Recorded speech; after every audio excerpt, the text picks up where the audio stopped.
Do you know, I am one of those people. I am definitely one of those people. I think I can sing and I can't. I sound like a braying cat. I do. Hello, speaking of a braying cat, hello and welcome to my so-called life. My name is William and welcome to the House of Sewing. We are yet again having a sewing circle. How's everybody doing this evening? Oop, I'll learn one day. How are you doing, Donnell, at Donnell Stitchery? I am doing awesome, especially since I just got Loki. Hopefully, fingers crossed, settle down. Yay! How are you, Michelle? I am wonderful. Yay! I want to say hello to Candace. Hello, Mona. Hello. Man, these are really rose-colored glasses. I have to take those off because the world is not that rosy. Hello, Zaza. Hello. Yay! How are you, Jess? How are you? Yay, Joydy. How? I'm caffeinated. I'm ready to rock and roll. Let's play. Absolutely. Party. Absolutely. I'm working on it. I'm gonna be until tomorrow morning with this one. Siberian Wind. Hello. How are you? Yay.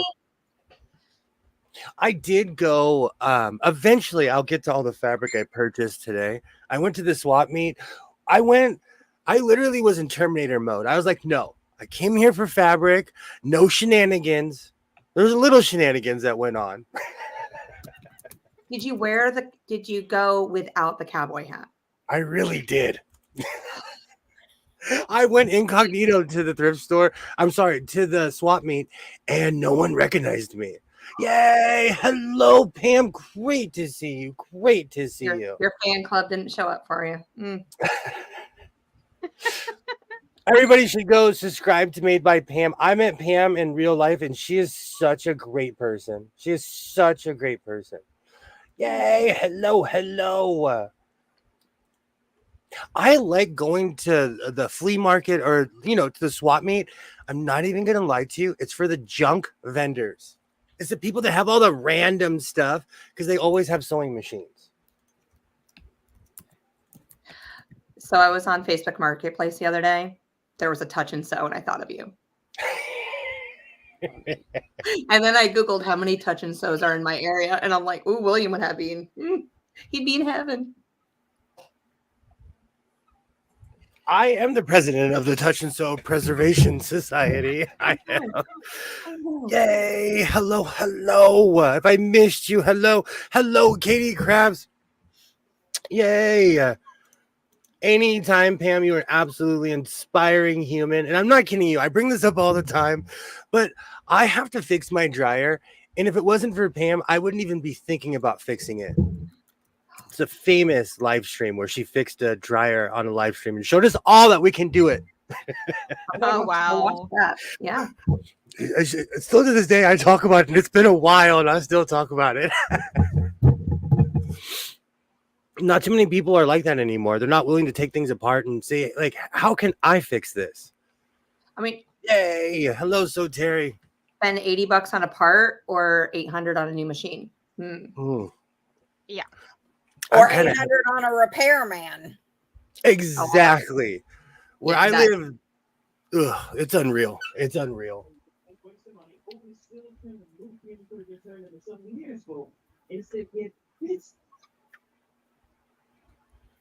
goes quiet. So usually at this point, I have my music and my Saturday stuff, but everybody's here, and I usually have a disclaimer: be nice to people, don't be rude, and we're here to be friends. Yeah. I should read my old disclaimer though. It was more in fun. Because it's true. First time I ever heard you do that, I'm like, why is he doing a disclaimer? Like I was saying off stream, you'd be surprised how much hate mail I've got over the years for offending people. Still to this day, yay, absolutely, Mona. I love Pam's channel. William, I bought a sewing machine today from a thrift shop for $14. It's a Singer. I don't know if it works yet. Joydy. Oh, Joydy, I will help you out. And because before I invested in sewing machine oil, I have at my job, I found a box of over 1,000 bottles of 3-in-1 oil. I was like, where is he going? So Wow. I use 3-in-1 oil on everything, and that's a non-Diddy reference. We made it 5 minutes without me. I know. I was like, oh my, where is he going? Where is he going? 3-in-1 oil. I use it for machines. It's 3-in-1 oil. Yes, for the machines. There's nothing to. I'm not having parties handing out That's his 3-in-1 cover oil. story. Hey, That's Zana. We live on the other side of the country. We don't need to. Yeah. That man ruined everything. I can't even listen to like 9 playlists anymore. That man ruined everything. Even songs that like would make me cry. I just think of him now.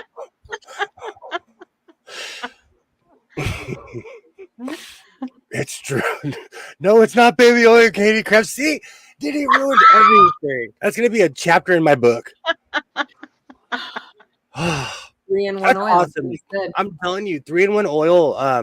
And I guarantee you, the average person has that or WD-40 in their house. I literally have one with it. I use WD-40 for my whiteboards at school. Between this and duct tape, I use this for everything. I love WD-40. Absolutely. There's nothing duct tape won't fix. Except for stupid. It won't fit that. That is true. Okay, I do got to take that back. I do have to agree with that one. So I had to, because last week I bought cow print, I had to go get its cousin and get the other cow print. And I have at least 6 or 7 yards of this. I purchased a lot of this because I have a serger now, so I'm going to go crazy. But you can't. Can you search tweed asking for a friend? I know Pam is the serger. Hello, Joyce. Hello. I know Pam is a serger expert, but can I surge tweed? Is that a no? I would probably not. It's really stringy. It's really Yes. You can serge tweed fabric to prevent unraveling. You can also do an overlock stitch or a zigzag stitch on your regular sewing machine. You can do it. You now have the green light. Do it. Yes, go ahead. You know you're thinking about it. No, I couldn't remember where I put the other surge. Oh, hold on, because I'm way ahead of myself.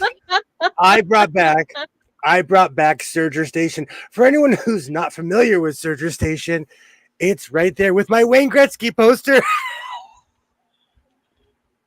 And the scary hockey mask. But I can sew in this area. I'm excited. I actually cleaned. I took all the junk off my blind stitcher table. I'm excited. I brought back Serger Station. Was that a pineapple hat that I saw over there? That was a pineapple hat from when he was on my live stream. And it goes so well with my pineapple. All right. So I'm looking for more pineapples. Are we hiding pineapples now? Michelle, I'm fine. We got the sister pineapples. I feel like I'm the odd man out. I have nothing. mine's positive pineapple. Would you like me to go get the pineapple I bought today? Maybe I can just. Pineapple. Well, I mean, you do have a pineapple block. I think well, let's not play with food. Let's not take it that far. I'm kidding. I've been waiting to say that. Give me my baby. I heard him preaching. Joyce wants a pineapple too. You guys, she needs the pineapples. Okay, the old man is in the house. Aww. No. I also purchased this for $2 a yard. I bought a ton of it. Oh, I like that. And the funny thing is, I really do not wear white. So we're going to see how this turns out. I haven't worn anything that's light in a very long time. Well, it's after Labor Day, so you'll have to wait until next year. Right? And I never listened to that whole rule. reasoning behind that. What is the reason behind that? I'm so glad you asked. I was about to ask this thing. Ask A word. Alexa, why can I not wear white after Labor Day? There is no formal rule against wearing white after Labor Day, but the traditionalist viewpoint is that white clothing is just reserved for warm weather attire, typically between Memorial Day and Labor Day. This convention is often followed to observe proper seasonal fashion. How come we got two different answers? I don't know. Well, it's not warm weather anymore. You're not in the hundreds over there, right? And You're we don't at- adhere. We don't adhere to Southern traditions here, but we love people from the South. Oh, thank you. Bless your heart. Took me a long time to figure out that was. It took me a long time to figure out. It's a compliment. It's a compliment. No, I agree with Zaza. Is that a Southern thing? To not wear white after Labor Day? Is that because a lot of our traditions come from back in the day? Even I when wear lived in white Florida, whenever I want to. that's what I was told. I'm with Michelle. If it gets pulled out of the drawer, that's what gets thrown on that day. Oh, my It wife depends. put away. It depends on the fabric, Joyce. I've seen some really tacky stuff that like Cheech and Chong will wear. Oh man, I'm gonna get kicked out of the club for saying that one. But I've seen some really kind of classy print. There's certain prints that you can't make classy. So I don't know if ganja print. But I bought a farm scene to keep it classy. You know what's funny? I walk past this all the time. I don't even know why I bought this. I think it's just because I wanted this. I've been walking past this for a while. It was calling your name This today. is my confession. See, Puffy ruined everything. I can't even sing Oh, Usher. that's so cute. I'm gonna wear it. I'm gonna make a hoodie out of this or something. I'm gonna wear this. Okay, Katie Crash says white shoes, not white clothes. Okay. Shoes. Okay. Good notes. Does that mean I can't wear my disco shoes? I'm wearing a white dress tomorrow. I got you. I always heard that saying many moons ago. So I can't wear my disco shoes, huh? Well, if it's warm enough, I'll still wear my white flip-flops. I don't care. I have a shirt that has a bunch of leaves on it, and I wear it all the time. Joyce. I can't have white shoes because they don't stay white. Farmville fabric. Farmville. The game. Yes. All right. Bring out your tweed. 15. Let yes. me go. Bring it out. Bring it out. Release the tweed. As it falls from the ceiling. Okay. So Mona brings up something. I'm not kidding you. There's videos of people dancing to certain songs online. Everyone gets caught on shorts. There was this guy in the South. He does this whole Mike Myers skit. I'm not kidding you. I'd never seen anyone that wasn't noodling, which is hand fishing, that didn't wear white boots. And I saw him wearing it, and I was like, I went to Amazon. I have white boots at my job. I have big old white rubber boots, and it's because of the internet. Is that like a fashion? No, you guys didn't say that's fashion fail. No one said anything. So you're not pro white boot, huh? Is it only people in Louisiana then? No white boots?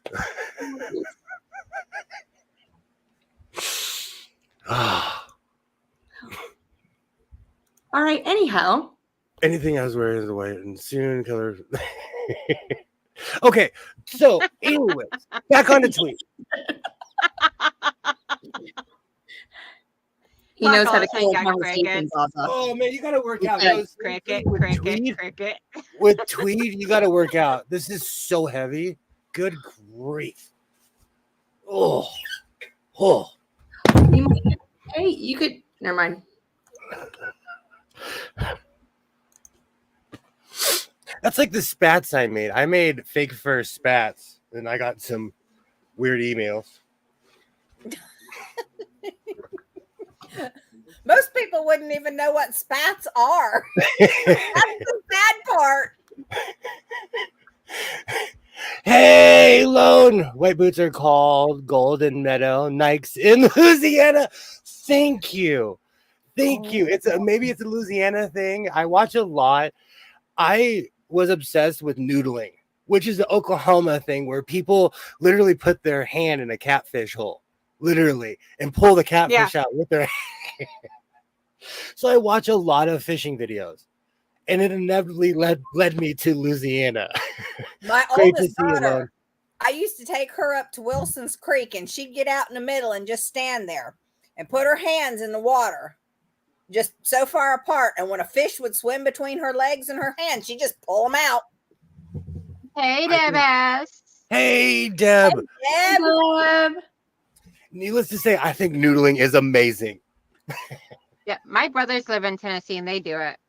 Catfish, they don't have teeth, or they're just. yes, they do, and they will bite the living poo out of you, and you'll get scars and everything else. All right, because I couldn't remember. I've caught a couple, but nothing as large as what you guys are talking about. So. Yeah. Oh, it's big enough that you can stick your whole hand down their throat and then pull it out. Well, you can pull General Sherman out of the lake. Essentially, you're using your hand as a hook. Yay. Hello, Deb. Catfish are ugly, but they taste so good with cracker meal fried.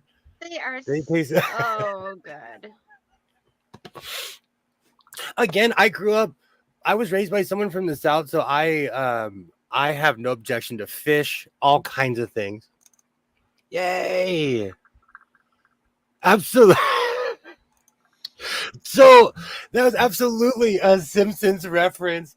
And when I lived in Oregon, they had a reservoir. And whenever they would spawn the fish and everything, they had this huge tank where you can see the salmon going up river and everything.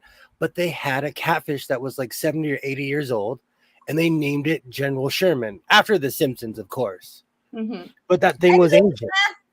Hey, Lisa. Yay. Hello. Lisa.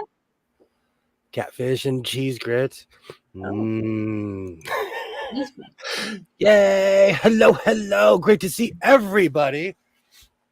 Yeah, I think we should just have a catfish broil. I don't know. What do you do? Broil it, fry, whatever it is, fry. I fry We should all get together and just eat catfish. I'm down. Right? A fish fry, I am down. I love catfish. Yeah. You'll have to come this way because more of us live on this side of the state. So. That is true. And I'm not even saying this to be biased. Like in the South, they still cook with lard. I have to drive to Nevada. Well, yes, we do. Lard is much better for you. Lard and real butter. It's like when I go to restaurants and stuff, I can tell they don't cook with it anymore. Especially there are certain things. Yeah, everything's all olive oil and peanut oil and I save all my bacon grease. I do too. I'm so glad you said that because I'm scared to show my kitchen because my kitchen's all clean. But if you get a wide shot in the corner, I have jars of grease. Just different jars. Every Saturday, because I cook 2 packs of bacon every Saturday and it lasts us for the week. It's great. Okay, guys, I'm gonna have to take off and everything. This one here is not wanting to settle down. He keeps whimpering. Aww. But I will hang out once I get him settled down in the front room and everything. I will hang out in the chat. Okay. Then feel free to come back if you have time. And if you missed it this morning, Donnell was a pumpkin. Hi, Ava. Hi, Auntie Eva.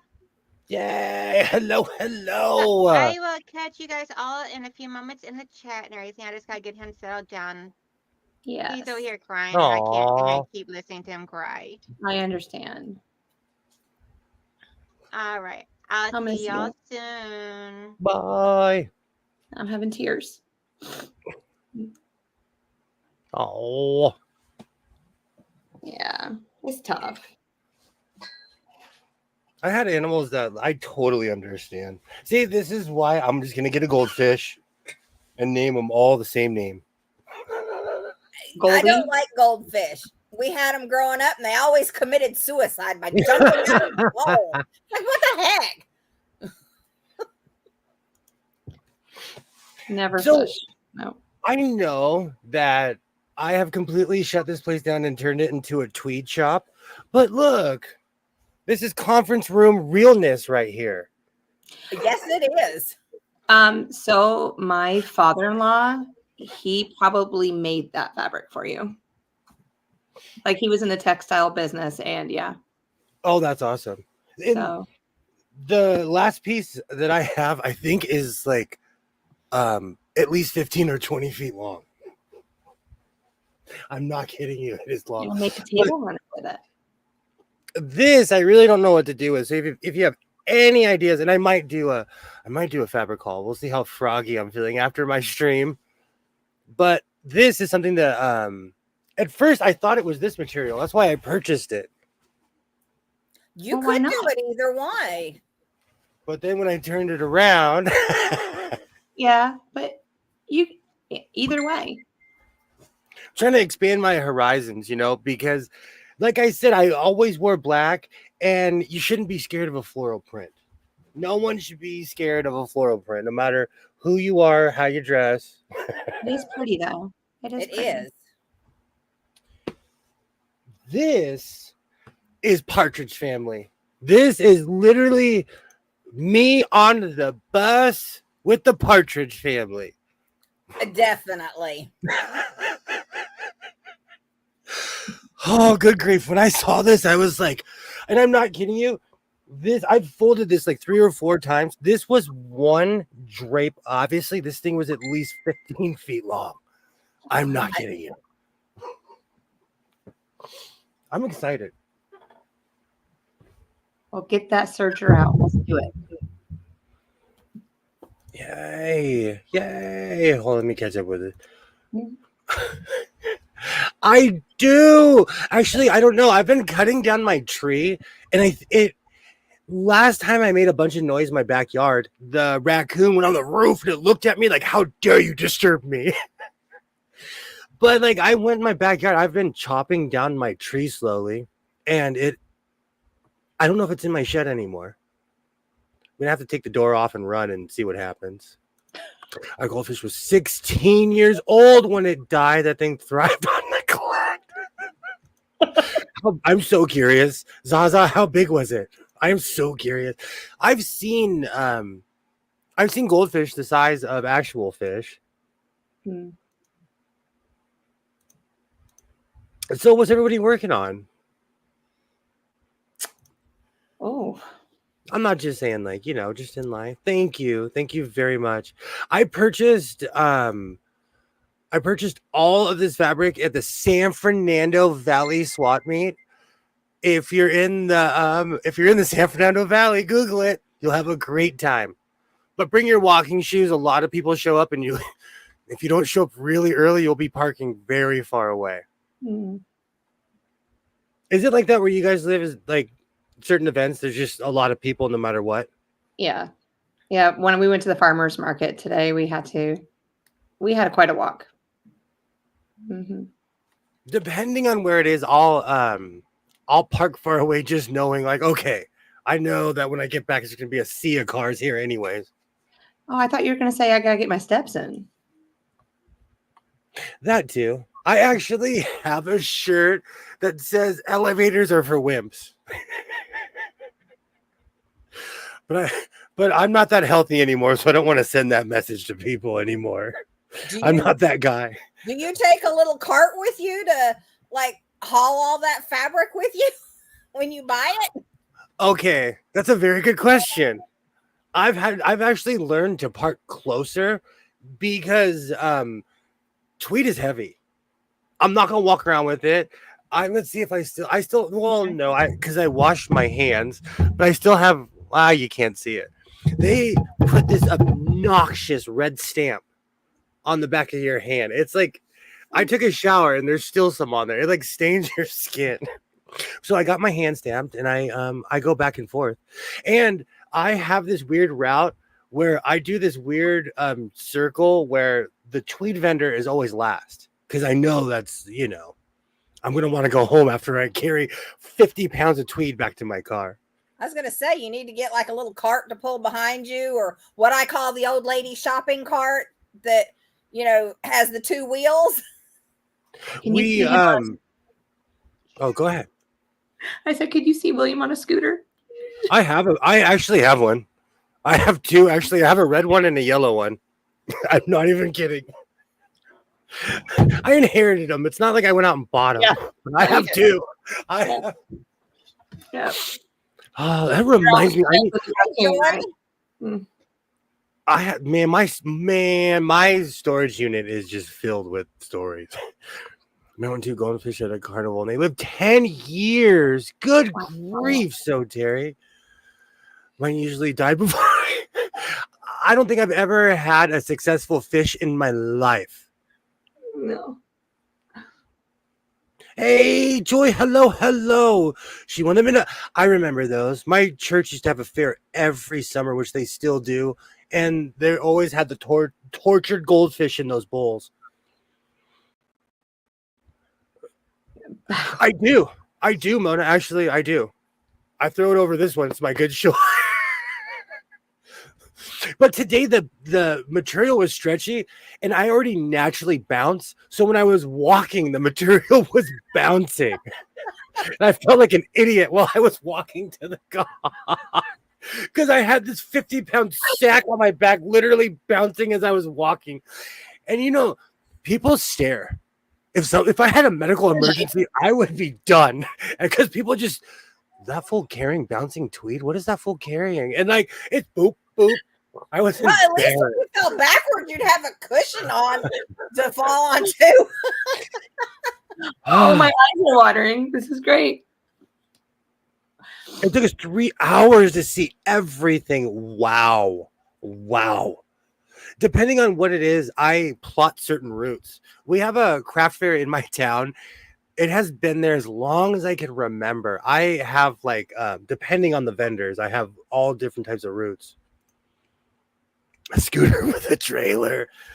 Here, it's not rare to see somebody with a cart at all. Yeah, it's not. And the thing that drives me crazy though, and I know a lot of my references are from 20 years ago, but that's when like I was thrust onto the world and I was like, survive, sink or swim. Carts were cheap back then. I would walk to my laundromat place. I was like all metropolitan, real life Mary Tyler Moore. We're gonna make it after all. But I'd walk with my cart, you know. Now those carts are expensive. I bought one just for the Southern Christmas show a couple years ago because me and my daughter went and we didn't have a cart the first year. And it's like, I'm not fooling with that again, toting all that stuff. So I bought one so we could both throw our stuff in. I need to get one, but I think I've been waffling because they used to be $10 and now they're like $45 to $60 for that same cheap metal frame with wheels. Yeah, that folds up. Yep. Same cart. It's a laundry cart. Pretty much. They're so expensive now. And I think it's because they're popular. They're popular here. Yeah, I just ordered mine off Amazon. I think I need to do that. Motorized scooter with a trailer hitch. I need that. I need to go to my storage unit. Yay. Hello. Stitch Me Up. Great to see you. Welcome. We're just hanging out talking about sewing. Hello. Mona, thank you so much for stopping by if you're taking off.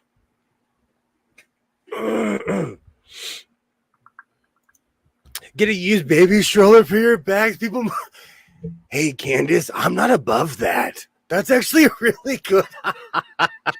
Where I'm from, that's real. If I see anyone with a baby carriage, I get out of their way. We all do. Yay. And open doors for the people with the baby stroller. Absolutely. Oh, what's the baby's name? It's Tweed. I know they're going to judge me when they see my 60-pound thing of tweed and it's not a toddler.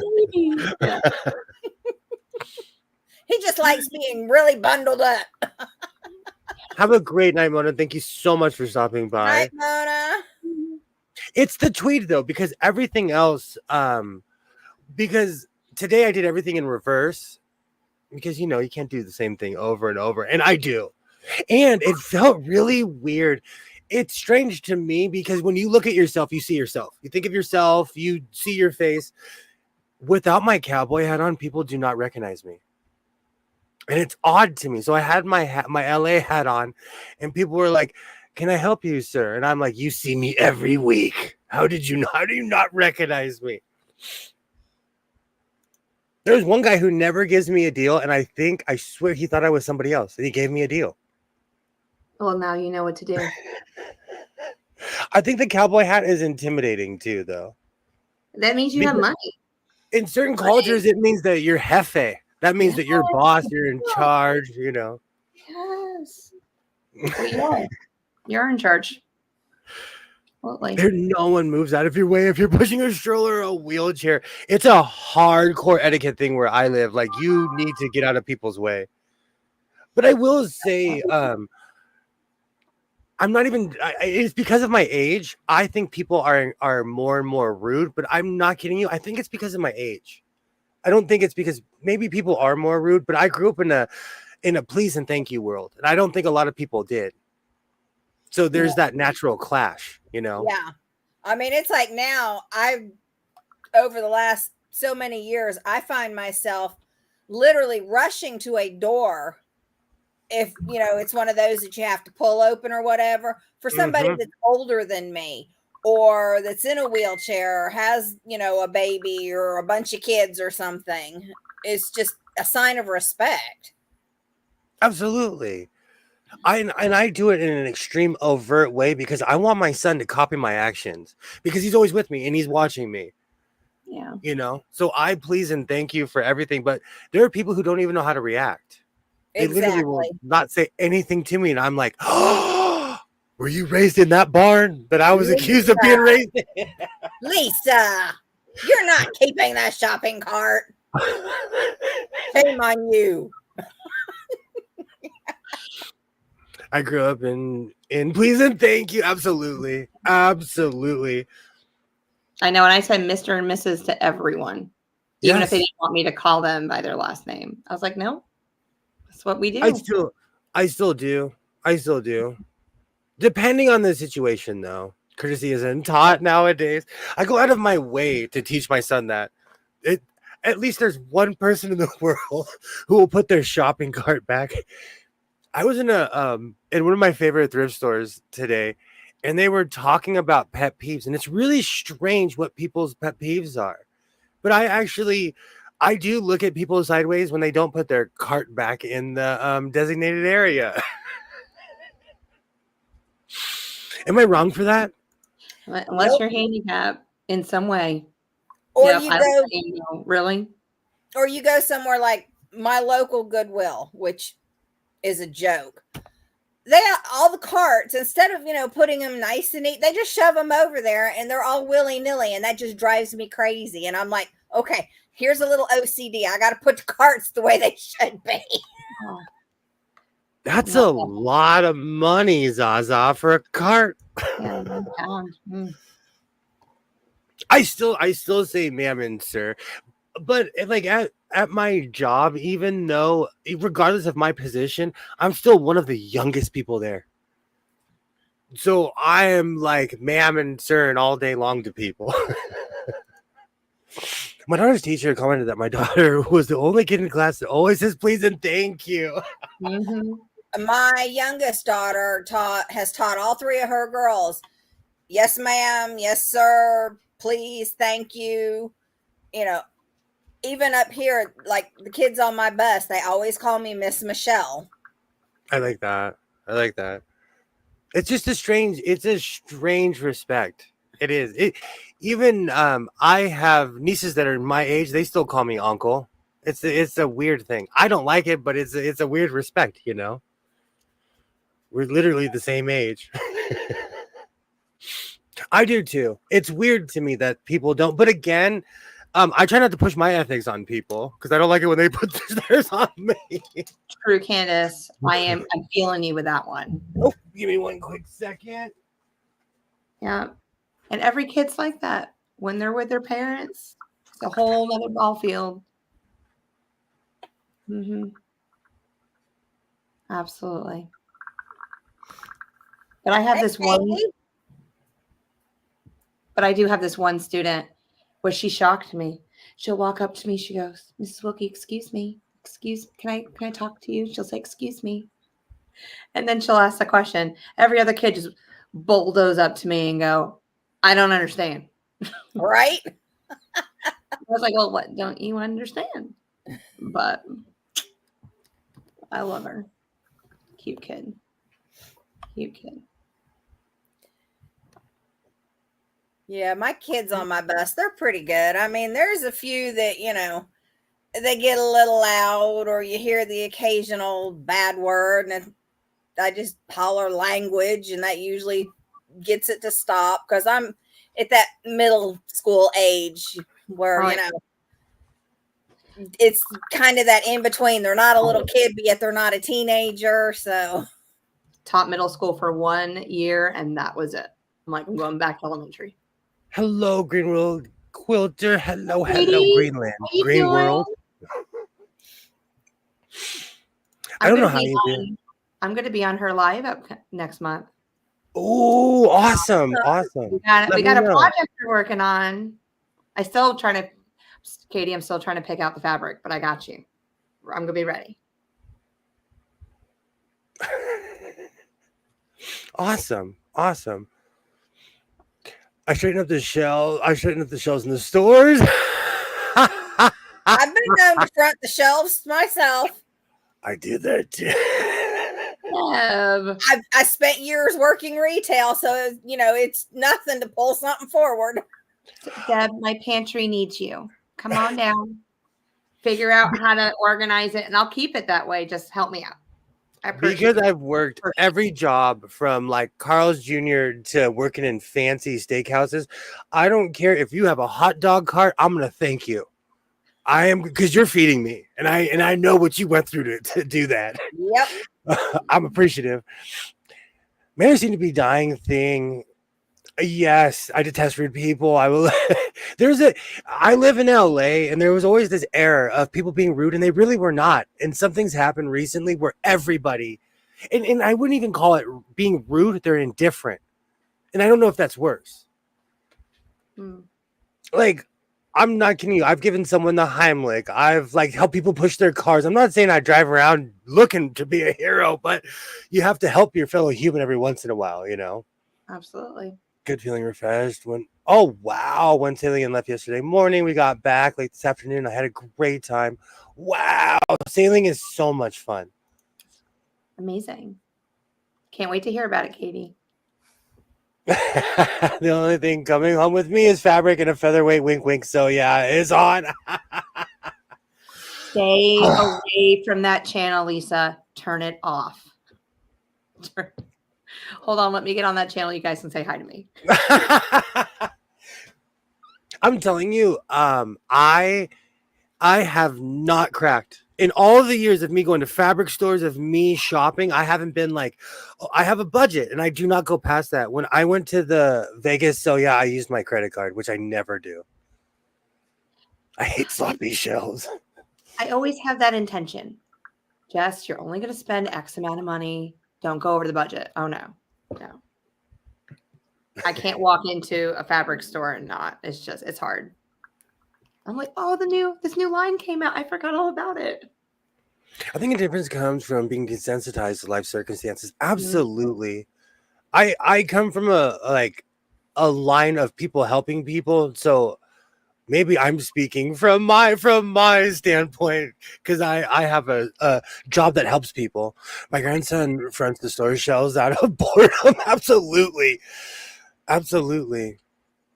Yay. Hello. I'm not allowed to organize. I do the same thing. All my spices are in alphabetical order. I don't know how I would feel about that. That would cut some time, and I'm not even trying to be punny with that. That would really actually cut some time. But how much fun is it to go, I know I have garlic salt around here somewhere, and you're just searching. Okay, but truth be told, it's always the garlic salt. Only thing organized in my whole house. It is. And I'm like, I know I bought garlic salt. And I'm digging through. I'm like, no, this paprika. And I'm like throwing it behind me. I was like, I can't find it. I'm done. But yeah. Absolutely, Joyce. Absolutely. And they even gave me a price break because let's be real, I walked in there in my full garb and they were like, who is this guy? Within 20 minutes, they were like, get this man anything he wants. Get this man anything. You see his cowboy hat. And plus, I tell people, like, I have a YouTube channel and I literally show them my channel. I'm like, I'm not playing. I'm not a Way to flex. Way to flex. What does Gandalf say? Oh, I can't remember. I used to always quote Gandalf, but I can't remember what he said. Basically, I am not here to. I'm not a conjurer of cheap tricks. Mine are in war zones. Either you can organize my entire house, and I promise I won't be upset or fine. I have a weird organization. Like in here, I know where 80% of the stuff in this room is. There was something that we talked about the other day. You didn't know exactly where it was. I'm trying to think of what it was. Oh, there's some lost items in this room. I'm not trying to speak. I'm not trying to say that I'm not Captain Cook. There are some stuff in here that when I found those patches, I had about 4 sergers and a sewing machine that was taken apart. I had power issues. I had to move all my power cords. I moved my sergers. I found 3 giant patches. How you lose a patch bigger than my face, I'll never know. But here we are. But isn't it wonderful? And it just brings joy back to, I was so excited. Absolutely. I forgot about these. It's like Christmas. Absolutely. And I had this idea for this coat. I was going to call myself Dr. Patch, but now I'm too big for the coat. Let's try it on. It's in here, I think. Because I have all these patches that I was never going to use. So I started covering an old lab coat in patches. And now that I think about it, I don't know if it's going to fit anymore. You can be an evil scientist. You said a lab coat? I'm like, do we need to turn off the cameras? Oh, no. No, Dr. Patch is not indecent at all. But okay. I have an Amazon addiction. And a lot of these came in bundles. Well, not I pulled the Compton one off of a t-shirt, but like that's a Misfits patch. I was never going to put this on a vest. Mm-hmm. That's an old soccer patch. So I'm glad I pulled this out. Yet another project that I say we'll put that on the William Dew pile. It's growing. It's October. It's gonna stand up and say, "You forgot about me." I have so many. That's where I should get organized and write everything down. Because I have so many unfinished projects, it's not even funny. I thought you had a journal. I do, but that's like me waffling about my philosophy in life and judging myself. I don't even judge people. So we need to get you a whiteboard. I'm too busy picking myself apart. We need to get you a whiteboard with a marker. You can put all your stuff on it. Erase it so you feel accomplishment when you finish a job. Absolutely. Are we going back to The Secret? I remember watching that when I lived in Portland. Are we going back? Do I need to get what are those called? Vision boards? Vision boards, yes. No, you don't need a vision board. And to everyone who has a vision board, I'm not judging you, but I kind of am giving you the side eye when I walk in your house. No. I know you're listening right now. Okay. You won't find one in my house. Where's the quill? Okay, I'm slowly getting to it, but it's embarrassing. I have to. It has 3 actual professional clamps on it. I have to take it. I'll take it down soon. Thank you for reminding me, Candace. Okay, what is on Monday? On Monday, I'll pull it down. How happy you'll be when you finish. Absolutely. That is true. That's like all my hoodies. When I first, I can't believe all of this stuff has only happened this year. I bought a serger this year. This is the second serger I've purchased in a year. I went crazy and I made 1 million hoods for all my unfinished projects. I fell in love with a certain pattern, and I just kept on making shirt after shirt after shirt.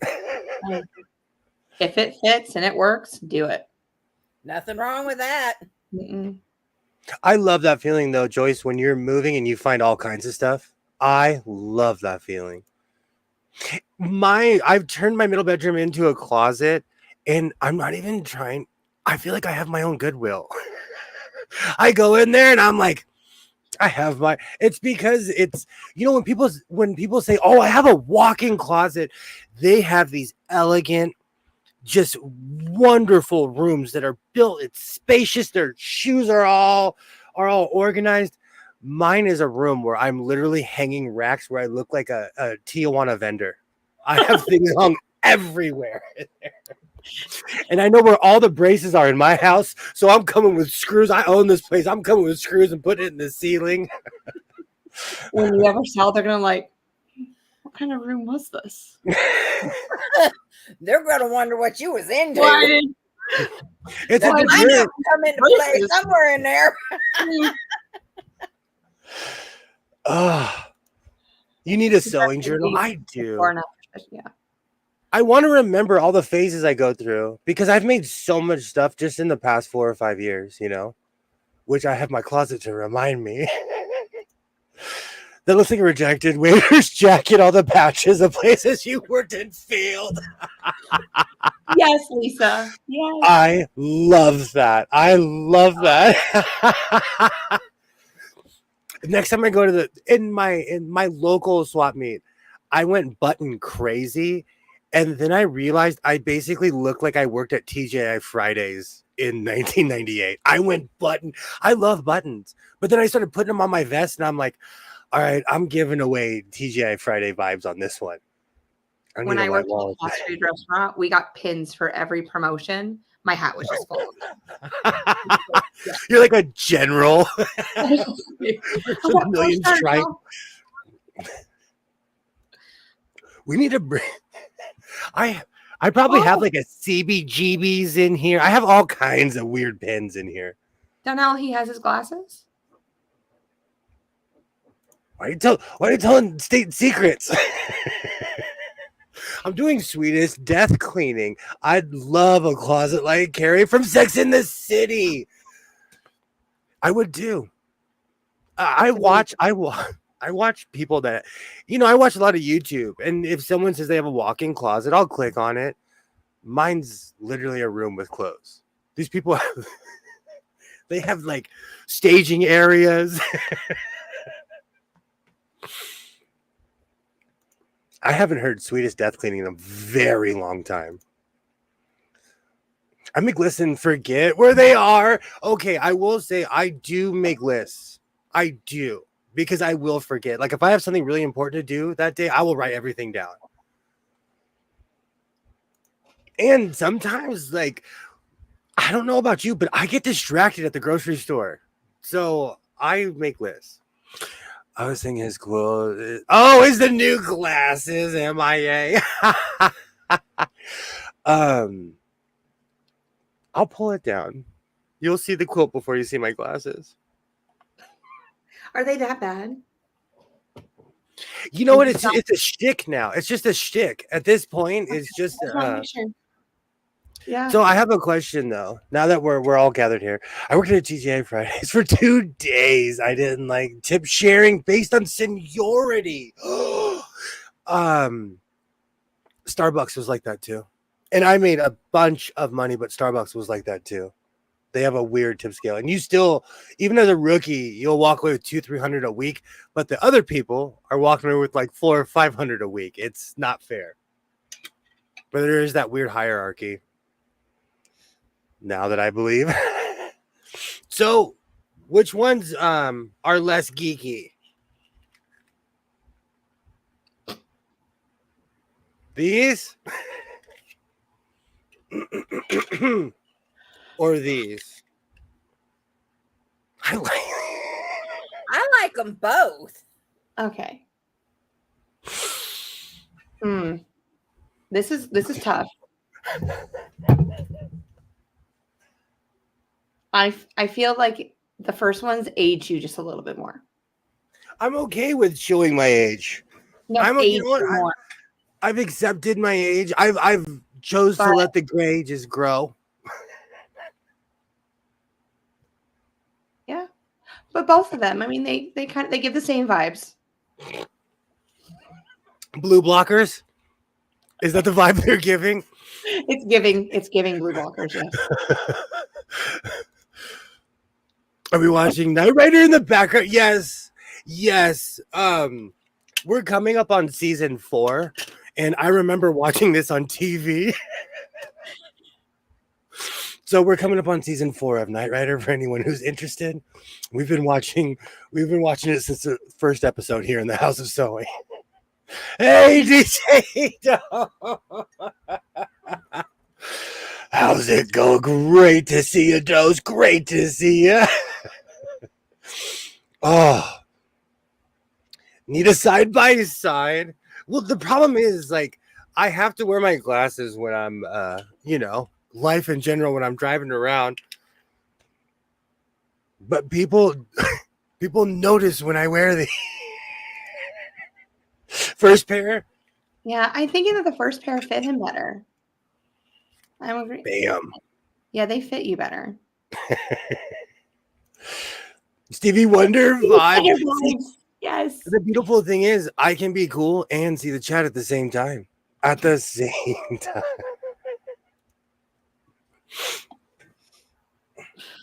better than my pineapple glasses just say all party. Speaking of which, it's Halloween and the pineapple will be making an appearance at least 2 more times before this month is over. So get your screenshots ready. Because I will be going full pineapple this year. You know we will. When do you get dressed up for Halloween and when did you stop? Oh, I still get dressed up every year. Awesome. Because I'm a teacher. It's just like what we do. So I think I was like 12, 13 when was the last time I ever dressed up. we dressed up every year in school growing up, and then I went to a heavy party college, and that was like the night. And we were all dressed up. I don't think I've always dressed up. Now the outfits definitely changed. Oh, go ahead. No, you're good. The outfits have definitely changed over the years. I don't dress like a little witch or like a little pumpkin anymore. It's a little more risky sometimes. You want to talk about risky? I have a 100% polyester Star Trek uniform from the 60s. When you sweat, it runs down the shirt. The shirt does not absorb it at all. It is 100% something. I don't even know what it is. It's tight. I can't even wear it anymore because I've gained weight.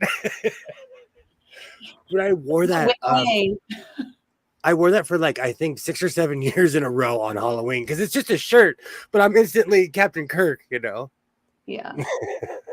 You're the boss. We have a spirit week, so I always do. I dress up 3 days a week right now. There's nothing wrong with that at all. We didn't have Halloween here as kids.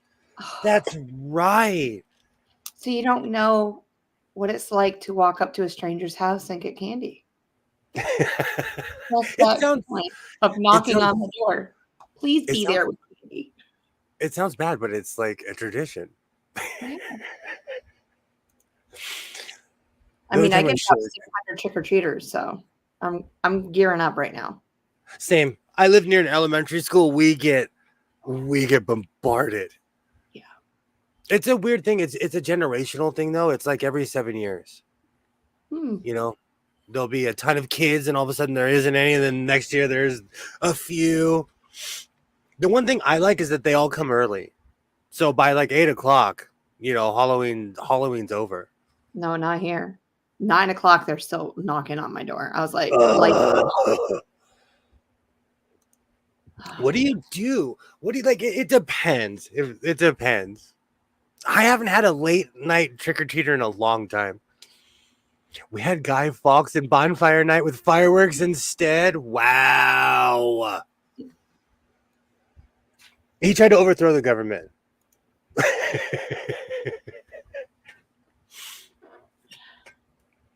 I like a good bonfire. Oh, yes.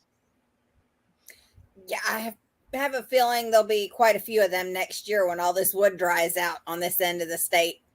Oh, yeah. I know what Jess is going to say, but they've pretty much made bonfires illegal in my state. We already know. Say it. No. Everything's illegal in the state of California. We run I the can't live last. there. It's done. I can't live there. If I can't have a bonfire, I'm done. I mean, s'mores. Who can have a s'more on a gas fireplace or something like that? No. You have to smell like wood that's been burnt. But you have to do it before your burning season, for that wildfire season that you have. And I want to see that marshmallow on fire. Oh, that People give gooey. You can. We can still. More right now. Right? I have a fire pit. I have a chimenea, and the chimenea you put your wood in, and fire comes out of all different places, so you can stand around it. And I'm trying to remember if you can still have. I'm trying to remember if you can still have bonfires on the beach though, because they outlawed the beach, and people were like, "I'm calling my senator." So fireworks are pretty much out of the question too. I'm surprised they have not made breathing. Well, it kind of is. You have to pay for better air, so you have to live high in the hills. It's like the Jetsons. It's like the Jetsons here. I completely forgot what you asked, Jess. Sorry. No. Oh, fireworks. So they're illegal, but you would never know by the state of California. They're highly illegal. But if you go anywhere near the beach where I live, they have fireworks stands. Yeah. Everywhere. Everywhere. So it's weird. Well, it's like here, certain fireworks are illegal. So everybody just either goes to South Carolina or Tennessee and gets their fireworks and brings them back. Same with Mexico. Same thing with Mexico. It's like you can outlaw it all you want, but like Mexico's right there.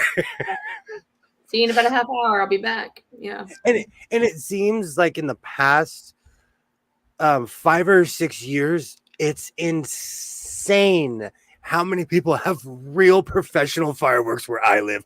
I'm talking about mortars, like real life mortars. And everyone thinks I'm joking. When the Dodgers won, I have footage of somebody that I know.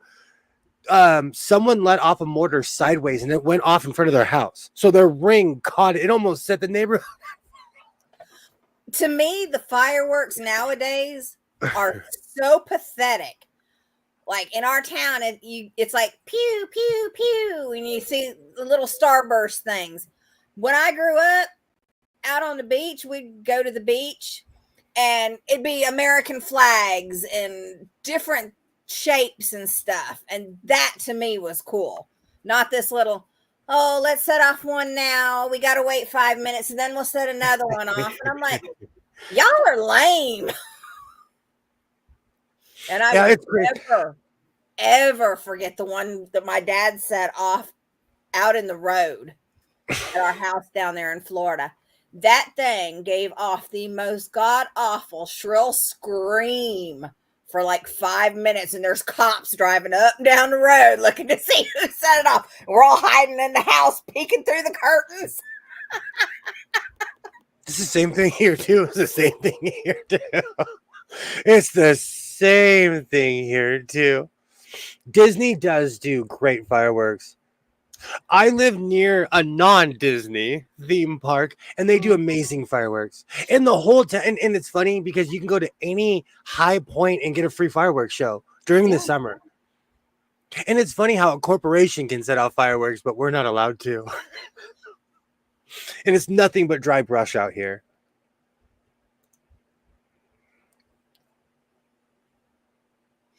Oh, wow. I went to a pyrotechnic conference where all the dealers show off their products. Nice. I would go. I would definitely go to something like that. No doubt. Do you have any, you don't have to dox yourself, but do you have any amusement parks near your house? As somebody who lives like, you know, in a weird hub city, I'm interested in this. Do you have like a water? What's that? Carowinds. I'm about 60-ish miles from Carowinds. Yeah, And so that's then- in Charlotte, North Carolina. And then I'd have to go over to Tennessee for anything else to yeah, like. there's Hollywood in Tennessee, which is 3.5 hours away from me. King's Dominion is about 2.5 hours north of me in Virginia. And then there's a water park that's just 40 minutes away from me. Yeah, isn't that what is it, Wolf Lodge down there in Charlotte too? Wolf Lodge is in Charlotte too. Yeah. I also may or may not live near Six Flags, have worked at one.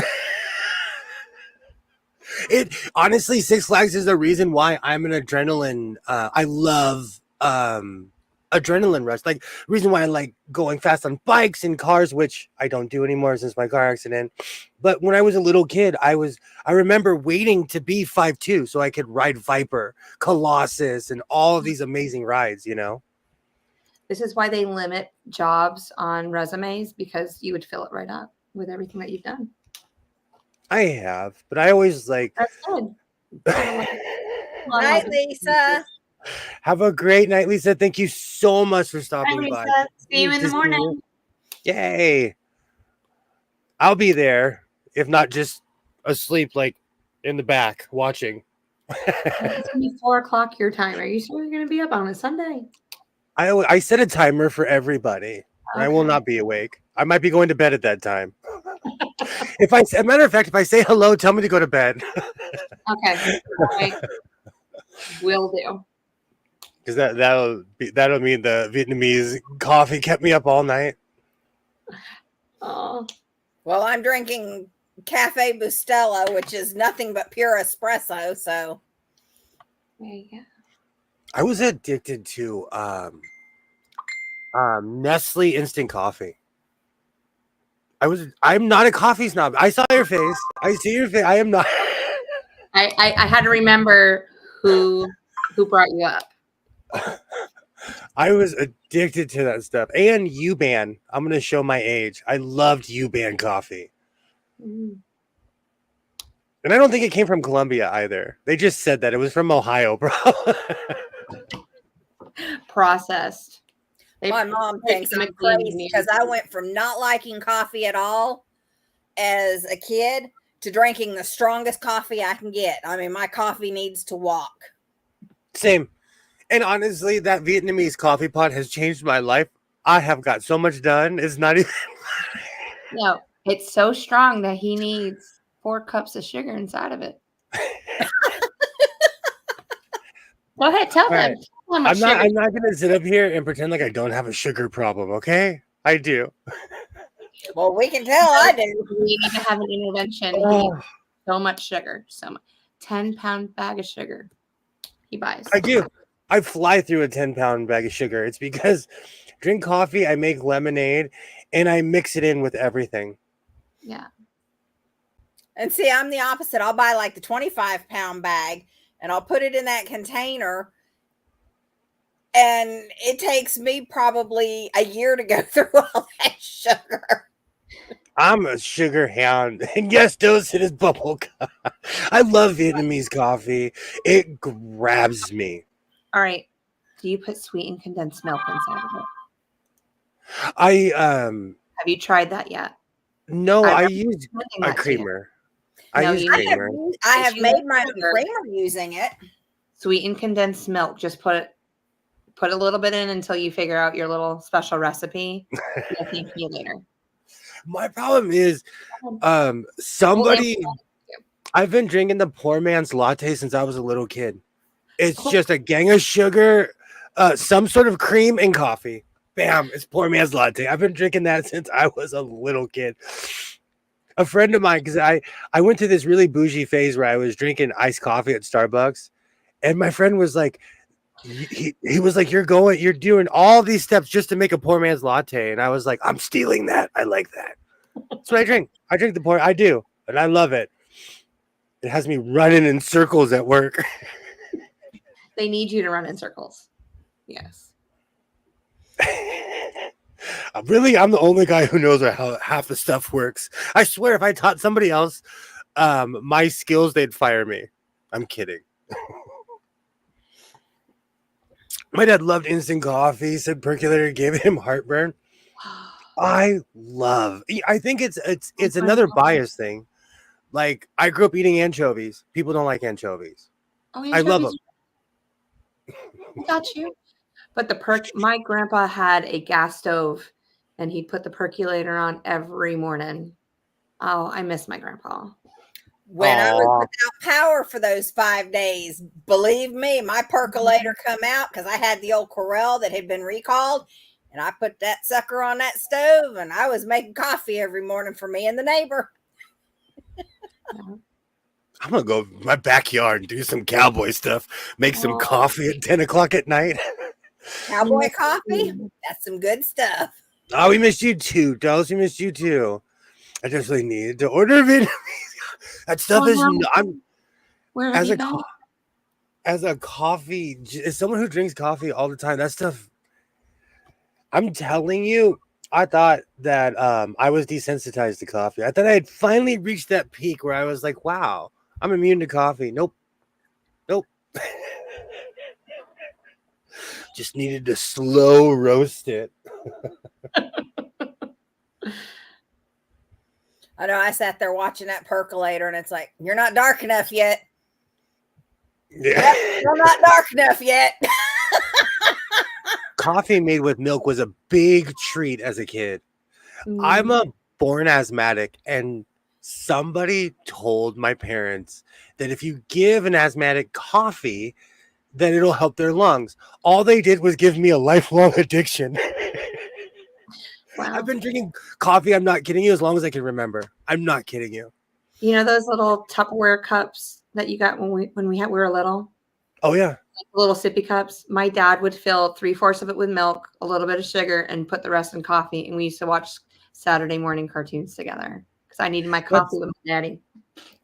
That's quite literally like why we are twins, because some of my greatest memories are my dad doing the exact same thing and watching G.I. Joe. G.I. Joe. And on a really weird side note, Sergeant Slaughter, the real one, followed me on Twitter. I sent my brother a message. I was like, look, Sergeant Slaughter followed me.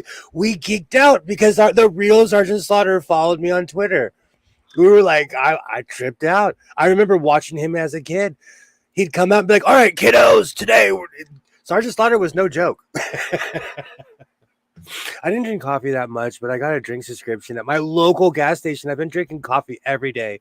I like using my French press on.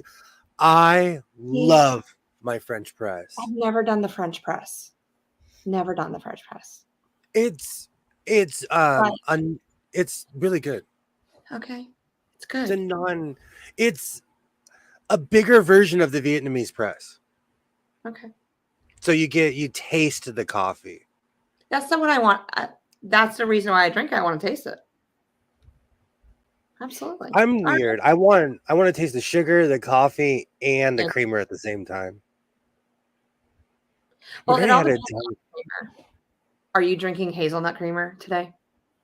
Every day.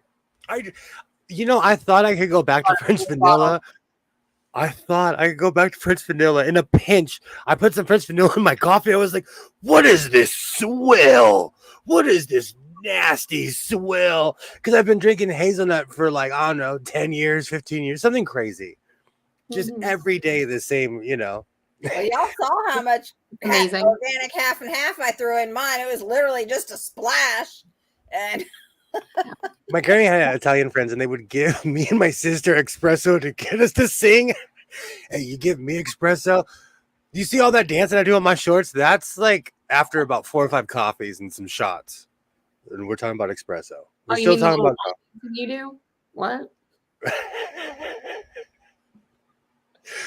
I recently saw someone my age go off, and I was like, well, I've never had any formal dancing training. I just watched MTV and thought I could dance. And because I can do the Will Smith Men in Black dance, I consider myself a dancer. Okay.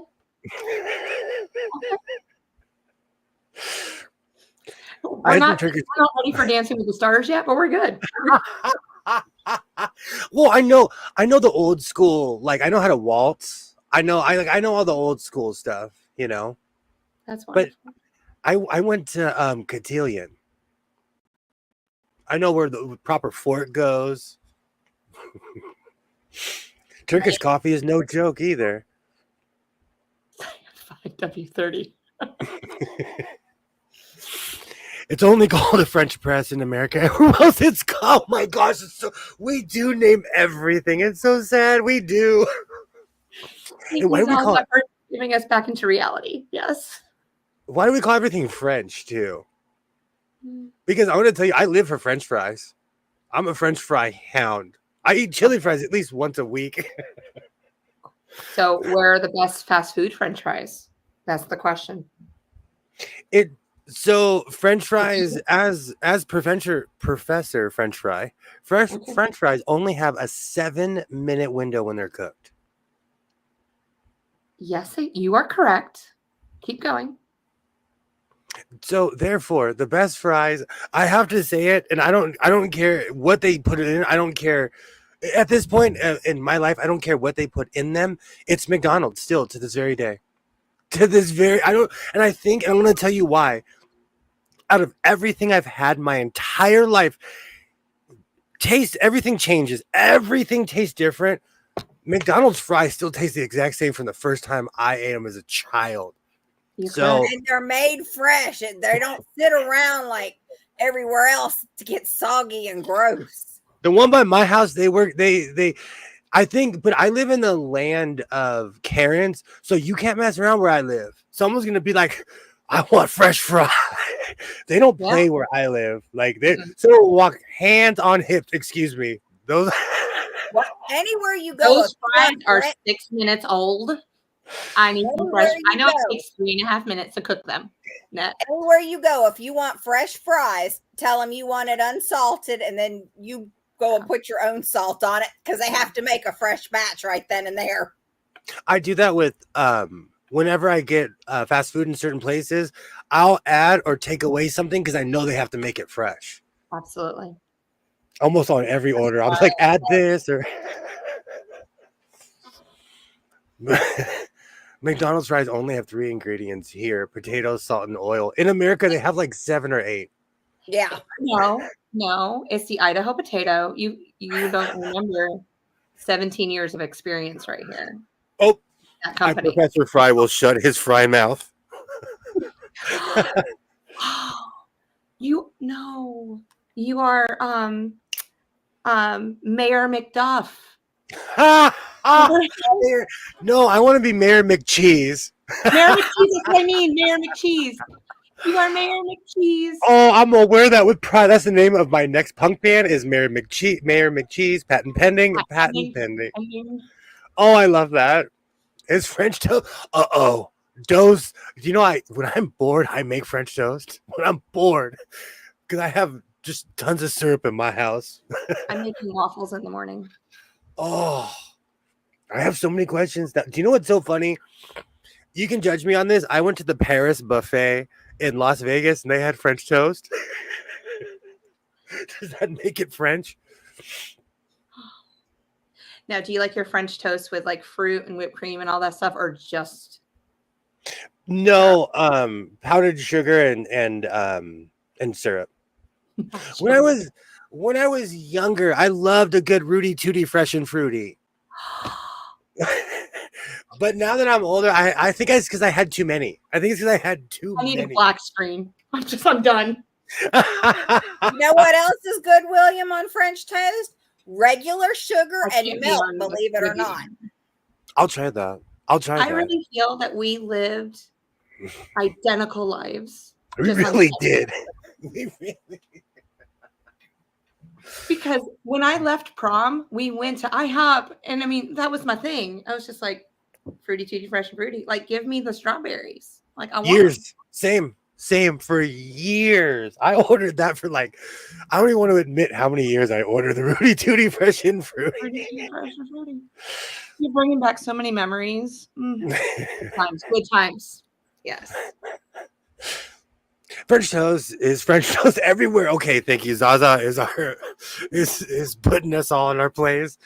I once heard someone call it egg fried bread. Yuck. That doesn't even sound right. Right? Oh, I'm Okay. obsessed with French toast. I think it's because when I was a kid, it was just something easy to make. It is, yeah. Thank With you, sugar. Candace. Oh, Sugar. thank you, Candace, with powdered sugar. Absolutely. See, we always end up with talking about food here. I am perpetually hungry. And because this is the reason why my pants do not fit anymore. Well, that and my terrible eating habits.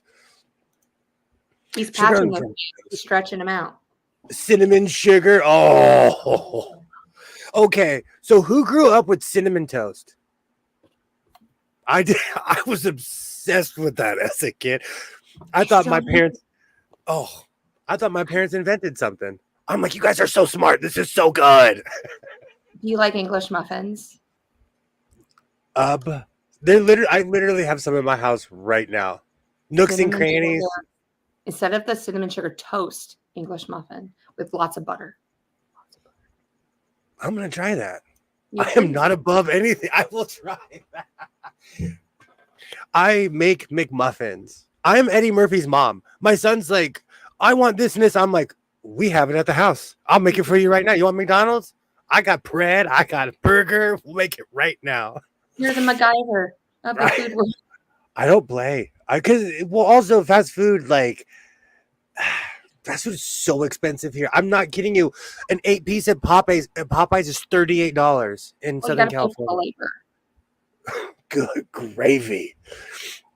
William, you gotta try Nutella and strawberry French toast. I have never had Nutella before. I'm gonna try it. I will. I need to expand my horizons. I do eat the same thing over and over. Cinnamon never toast and had hot chocolate. I'm obsessed with hot chocolate too. I've not seen a sewing live stream. I'm hungry. I'm perpetually hungry. Did we And I talk ate about before. food on yours, Donnell? I don't remember talking about food. And I eat before I come on, and I'm just perpetually hungry. Oh my god, yes, love cinnamon toast. I Monkey guess we'll bread. all go down after. Let's do it. I still eat that stuff. I hate English muffins. And I don't know. I eat them with everything. It's my version of a tortilla. And I still have this bad habit of putting everything in a tortilla as well. Ugh. Butter dripping on you, down your mouth while you're eating it. Absolutely. So we're breakfast. Are you the kind of person that goes? So Michelle, if you go to a restaurant, would you eat breakfast at like 6 o'clock at night? Yes. Jess? Absolutely. People are shocked when I don't order breakfast. So You can go ahead and have your burger, but I'm going to have my breakfast. the greasy spoon I go to. I'm I'm in the having mood. breakfast. Oh yeah. Do you know when they switched it, because they switched it to iBob, which was a terrible thing when they started making burgers, and they switched their menu. I still order pancakes, waffles when I go there. This is still the same menu. And I get it. They changed it. They changed it because they're either trying to compete with everybody, but like stick to what you know. Yes, we talk about it. All day breakfast is the best. Absolutely. It's one of those weird things. I'm one of those people. And because I'm going to have to change my diet here real soon. Oh, it's going to be so sad when I can't eat chicken fried steak. But I eat chicken fried steak everywhere. Let's have a moment in silence. I was actually about to have a heart attack. I hope someone knows CPR. I was No, gonna but say, seriously. somebody needs to pull the knife out of my heart on that one. No, I'm sad because I have to start eating healthy. I do. I have to change my diet. I can't eat like I used to. I can't eat chili dogs, hot dogs. I'm obsessed with bacon wrapped hot dogs with bell peppers. You don't live long if you eat like that. No. But I live in a place where they're literally cooking them on the street. They're literally cooking them on the street. So you could go the protein route and say, this is the protein I need for the day to keep me healthy.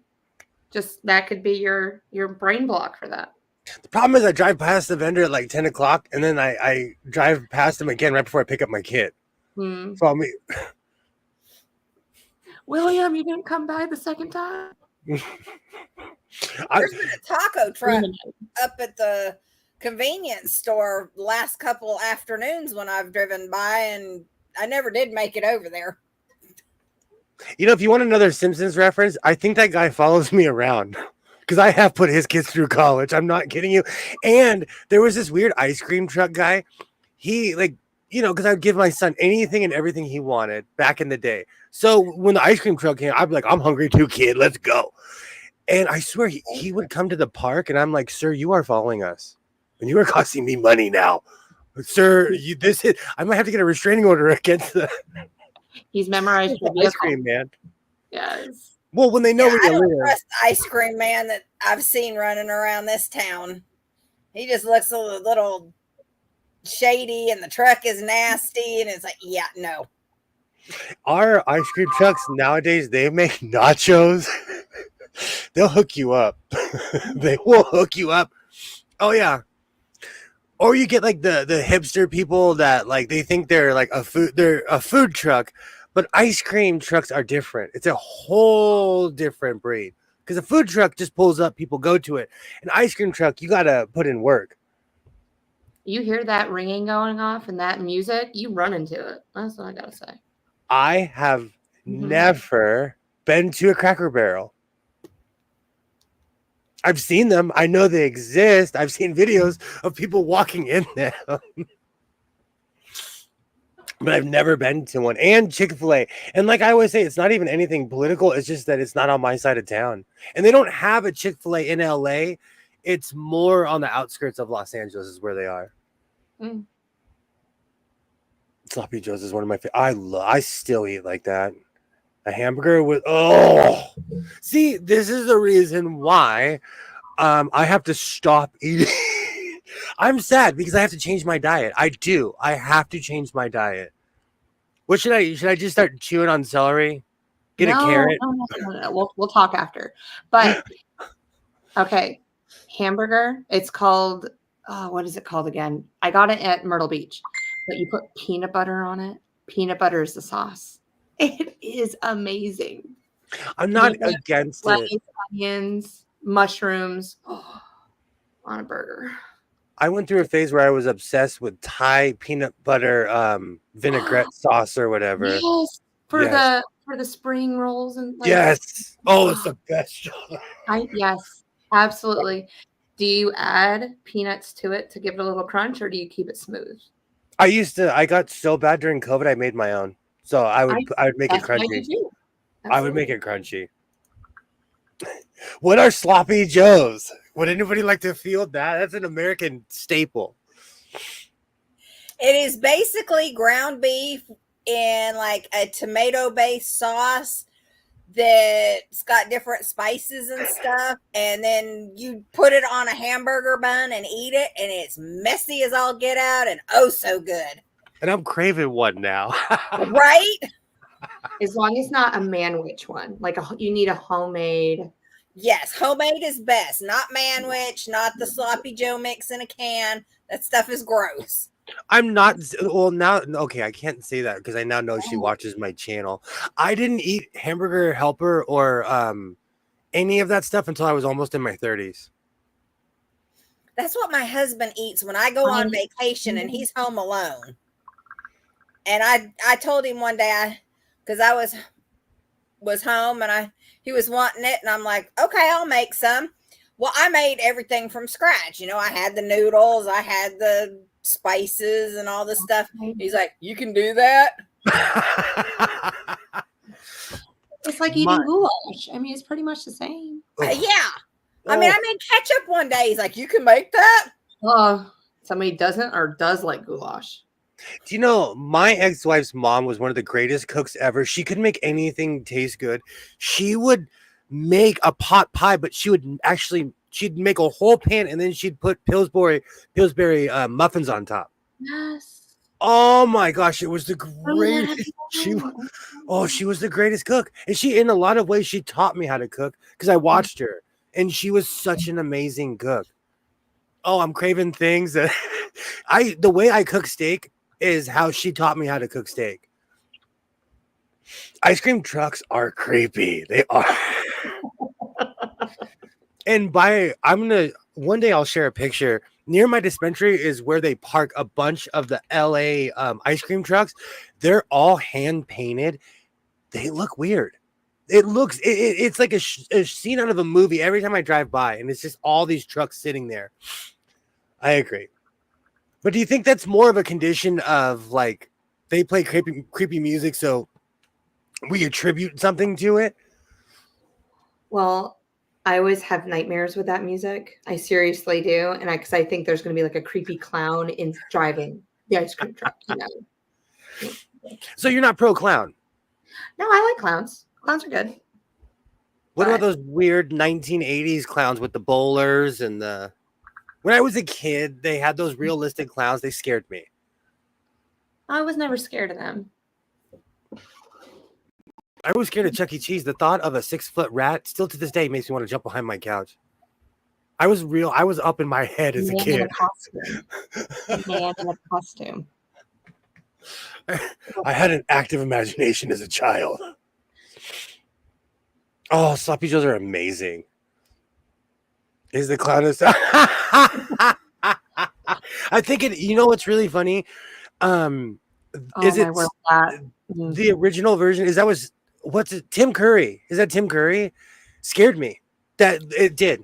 Now I loved him. I haven't seen the new version. Neither have I. Again, that's nothing political. I want to remember it as it is. Exactly. It's like if I had to pick between the two, the Shinings, it would have to be the one with Jack Nicholson. There's a second Shining? Yeah, there's 2 different versions. Oh, I didn't know that. Yeah. Living in a rock.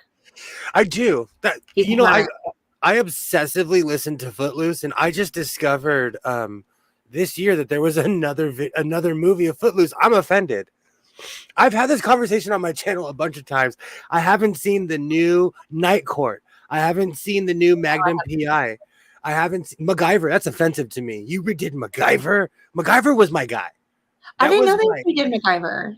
They did. It's because I have my heart on this channel today. I'm verklempt. I'm done. I have Paramount Plus, and so they show all their shows. But he's absolutely clowns are kidnappers. Oh, excuse me. There's a comedian I watch where she says something along that lines, where she's like, I call the cops every time I see a clown. And she's like, every time a clown sends, and people will send her hate mail, she's like, I forward it to the police. And she really does. So don't hate email Sarah Micklin. The originals are always the best. Absolutely. Yeah. And I'm not trying to down anybody or dog anything. It's just I'm biased towards. When I saw there was a new Magnum PI, I was like, oh. I mean, how can you recreate something that was just amazing? The new Magnum is corny. Hawaii 502. Absolutely. And Hawaii 50 had a bunch of actors where I thought I would like the remake. I didn't at all. But when I saw the Footloose remake, I was like, are you kidding me?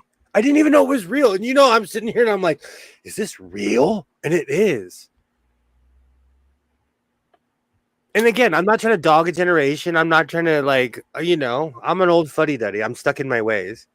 When they read the new Quantum Leap as well. Alexa, thank you. You're so welcome. Really gives me a charge. You're so welcome. I hope you both are well. I hope both A words are well. Mine just told me it hoped that I was having a good weekend. You should be. I'm really nice to mine. For when the robots take over, my A word will remember me. I'm so nice. I say, you know what? I'm so polite. I say please and thank you to my A word. He hasn't greeted me this morning. Where is William? And Dose, I'm not kidding you. I have Quantum Leap on. That's why I'm like looking. I have it on DVD in this room. I have not watched the new one either. At all. I forgot that they made a remake of that one. But do you think that's because of age? Because there's like, I didn't watch the original Battlestar Galactica. I loved the remake. But then I went back and purchased the original, and I love the original too. Do you think it's because we were there? I think so. We were there when it was cut. Yes. Like with Knight Rider, I'm not kidding you. I remember this season. I'm watching it and I'm like, okay, I remember the Airwolf too. The first couple of seasons of Airwolf, I'm like, what show is this? And then one episode clicked and I'm like, oh, I remember that episode. I had no idea. Do you only play it when you're on live, or do you have it going on constantly? Knight Rider. I could literally quote this scene right now. Okay. I could literally quote this scene. We are on season 4. Yeah. I watch everything. And because a lot of it, I'm telling you, is because I'm trying to decide if I'm going to be bad and get McDonald's this bomb. I'm a bad influence. It's because the only... As soon as the live is over, get in the car and go. Zaza is true. I have watched all the remakes of Star Trek, and if you say anything bad about Discovery, I will fight you. That is true. I am biased though. See, but that's because I'm biased towards Star Trek, and so I'll watch anything they put out.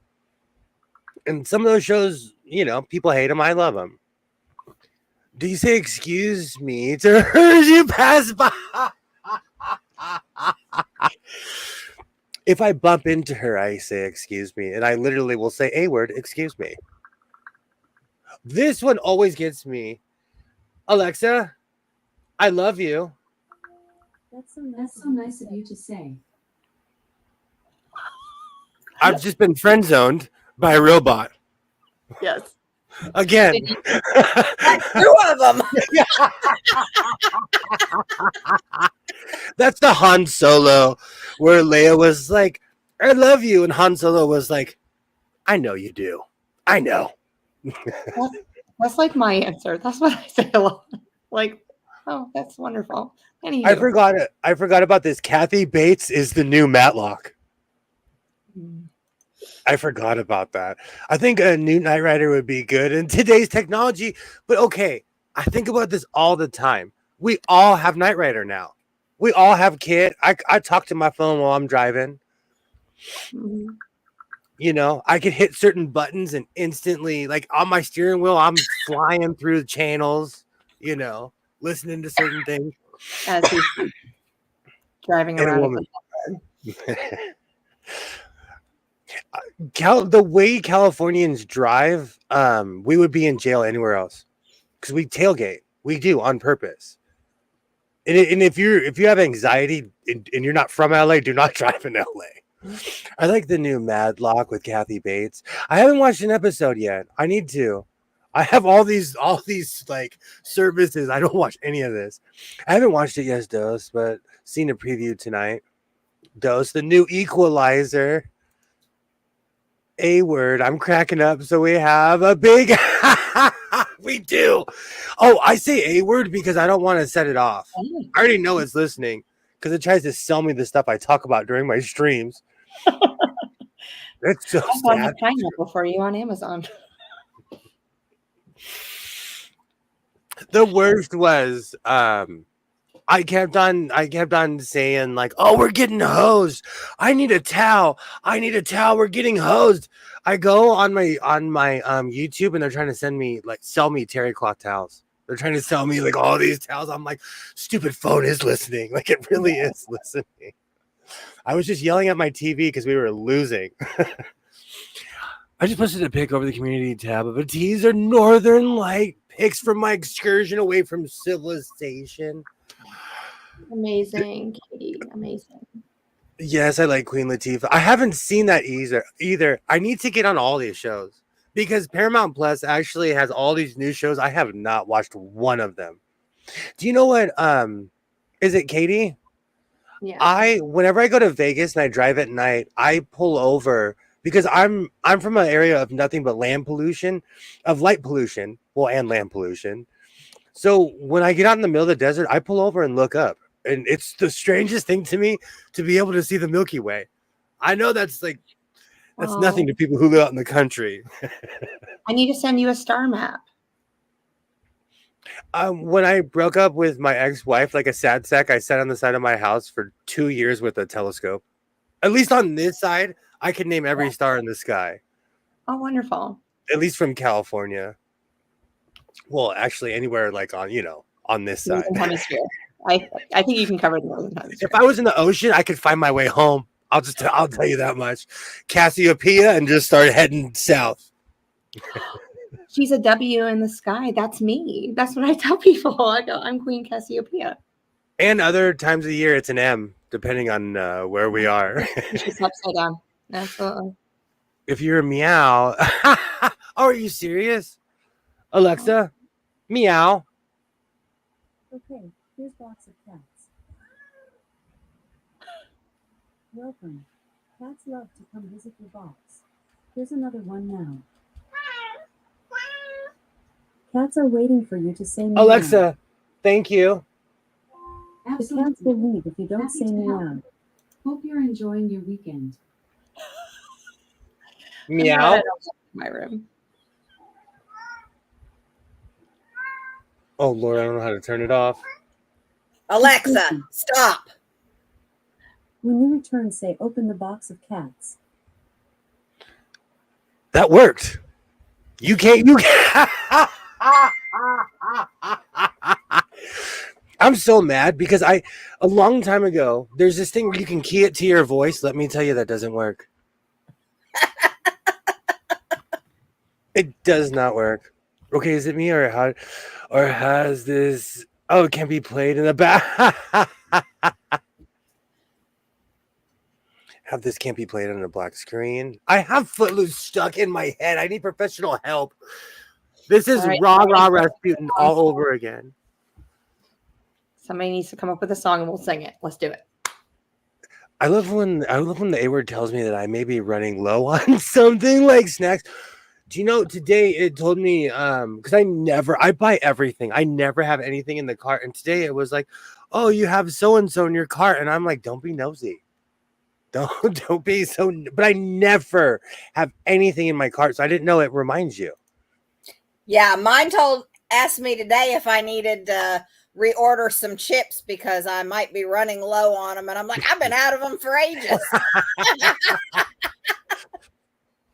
I like reminding myself where I am, Katie, in the universe. It's very humbling because where I live, we can only see Cassiopeia and like the Little Dipper.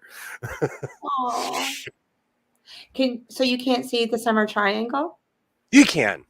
Okay. The more distinct stars you can, but everything else, like when I go out in the middle of the desert, I'm like, oh, I see Cassiopeia, but then I see everything else that's around me. It's insane how different it is when you're out there. I haven't seen a starry sky in forever. Just don't see it much anymore. That's one of the reasons I love driving at night.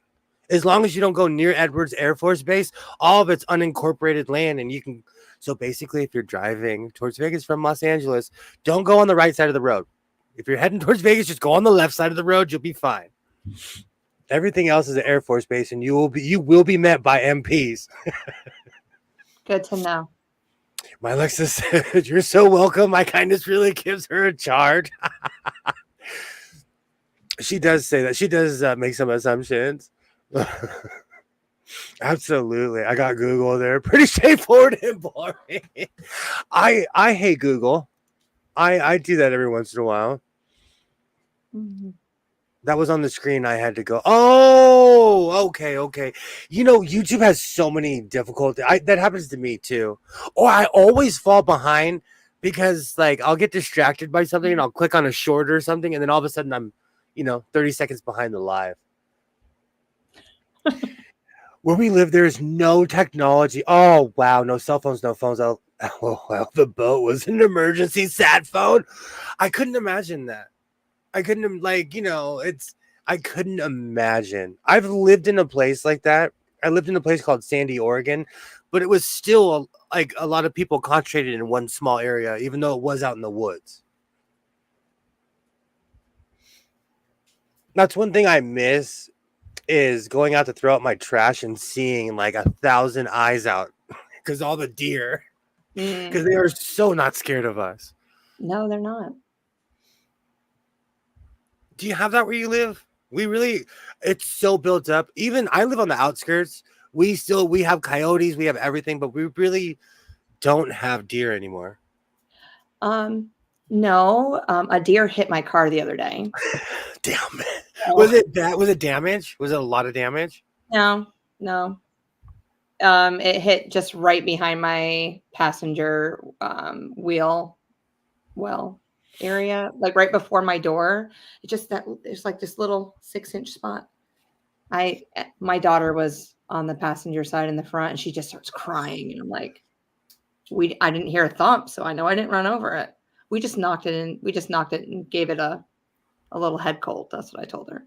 They are the They're most resilient. meddlesome. They're meddlesome though. They're like they'll be looking you in the eye.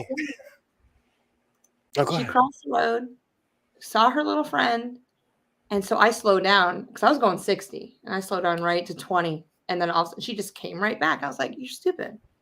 Just I don't know, but yes, lots of deer around here, and it's mating season, so they're out on the road. They're all over the place. Oh, Yeah, that's I have to watch in my school bus because I know exactly where they want to stand. Yeah. On both of my routes. That way, I know, okay, I'm coming up to a certain spot. I need to back it off and start watching. Yeah.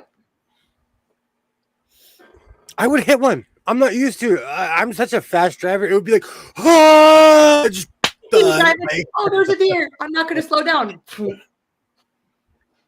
That actually reminds me of a really funny story. I knew somebody, we went camping, and all the guys, we went to the casino, and somebody I absolutely love, they were having a little bit too much fun on the lake, and they were driving. They were not intoxicated. They were literally just having too much fun. And they were like, oh, there's deer out here, but they turned the wheel and literally were veering off the road. That's how much we don't see deer around here. Yeah, now there was a story a few years back about somebody that hit a deer. I don't remember if it was here in North Carolina or what, but his antlers went through the windshield and took out, I don't remember if it was the driver or the passenger's eye. Oh my. So yeah, it's like, yeah, I don't want to hit one, especially not a male. What movie is that? Is it Final Destination? It's one movie. Whenever I pull behind a metal truck, a logging truck, I literally will go around them. That's Final Destination, and I'm the same way. Over. I do not want to, because literally right outside my house, when I left school one day, a logging truck had gone to turn right, and he tipped over, and there were two cars that were in the middle of all those logs. Amazingly, neither driver was hurt. I have a hardcore fear of something like that. I have a hardcore, and it's not just the movie, which it pretty much is 80% because of the movie. But there's no, even with metal trucks, I won't get behind it. There's metal trucks everywhere here. If you have anything hanging off your car, I'm going to move. I'm going to switch lanes. We have deer and wild turkeys. You can walk down the street and pass a gaggle of them. Turkeys peck at cars and dent them. We have ducks and geese. They are the most evil things on planet. I told you the story. Ducks tried to attack my son. I came through like a rocket. I was kicking with both legs. I don't even know how I was standing. I was like, I literally was like, get out of the way. I came running to say, because he was like, oh, the ducks. And there's this place, there's a man-made lake by my house. And they literally live near the man-made lake. And, it's a great free place to take a kid. We were hanging out looking at the ducks. All of a sudden, my son has 15 ducks surrounding him. They must not have liked the cut of his jib or something. I don't know. You're not giving me any food. If you come across the turkey buzzards, they cannot just take off and fly. They have to do this Oh. hop thing to fly. You do not want to hit one of those because the first thing they're going to do is they're going to puke on your car and you cannot get rid of that smell. Do you know what a turkey buzzard is? Have you seen them? Me, no. That was literally a different language. It's a vulture, and it's Oh, massive. okay. So I've it's seen a, I've seen it I've looks seen full like body. it looks like a turkey. But Oh. they're And just because they're carrion and they eat the dead critters on the side of the road, if you hit one, they literally puke that back up onto your car and you cannot get that smell off of it. Oh, is that like when the skunk hit my fence and my fence just smelled like a skunk for like a month? Yes. Canadian geese. yes, So the Canadian geese are evil. and they're illegal to kill. Same thing here with ducks and geese here too. Same thing. Look, I have something in common with you that's illegal now. Good job. Everything, animals have more protection than people here where I live. Lots of deer by me in Georgia. They eat plants. Thank you. And start on my pumpkins this week. They eat. A friend of mine, she made a lot of money. She was a paper person, and she would have pictures of deer in the middle of the night just eating petunias. She'd walk up to them too, like, you guys are so dumb, and she'd take their picture. They love houseplants. They do. Candace has Florida chickens living under her back porch. Awesome. That is great. Have a great night, Deb. Thank you so much for stopping by. Night, Night, Deb. I'll see Deb. you in the morning. Hopefully, I'll be up in the morning. No, you're not. You don't even. It's the coffee. See, I was so tired, and now I'm like, let's make something. So now that you're like, I don't think Jess really believes me because you're gonna try now. You're gonna try. I have a feeling. It's gonna be 7 o'clock. Going, peace. I'm out. That's what you're gonna do. No, if I say hi, tell me to go to bed because it's 4 o'clock in the morning and I'm up. You're not gonna hear from me there all Sunday. I'll be like, hey, I'm making waffles. You want one? You'll be on the first flight out. I'll pick you up in Greensboro. Alexa, I know we've already done this. How far is North Carolina from Los Angeles? You can't say no. From Los Angeles, North Carolina is 2,561.9 miles away by car. To say Raleigh, North Carolina, because that might be the border. Alexa, how far is it from Los Angeles to Raleigh, North Carolina? From Los Angeles, Raleigh is 2,605.2 miles away by car. Would you also like the weather for Raleigh right now? No, thank you. And that's both Alexas. That's both. No, thank you. Hey, there's a couple concerts going on tomorrow night in Raleigh. You can head right up. No, now I would walk 500 miles just to be the man. I love it. Which one's better? Footloose, 500 miles.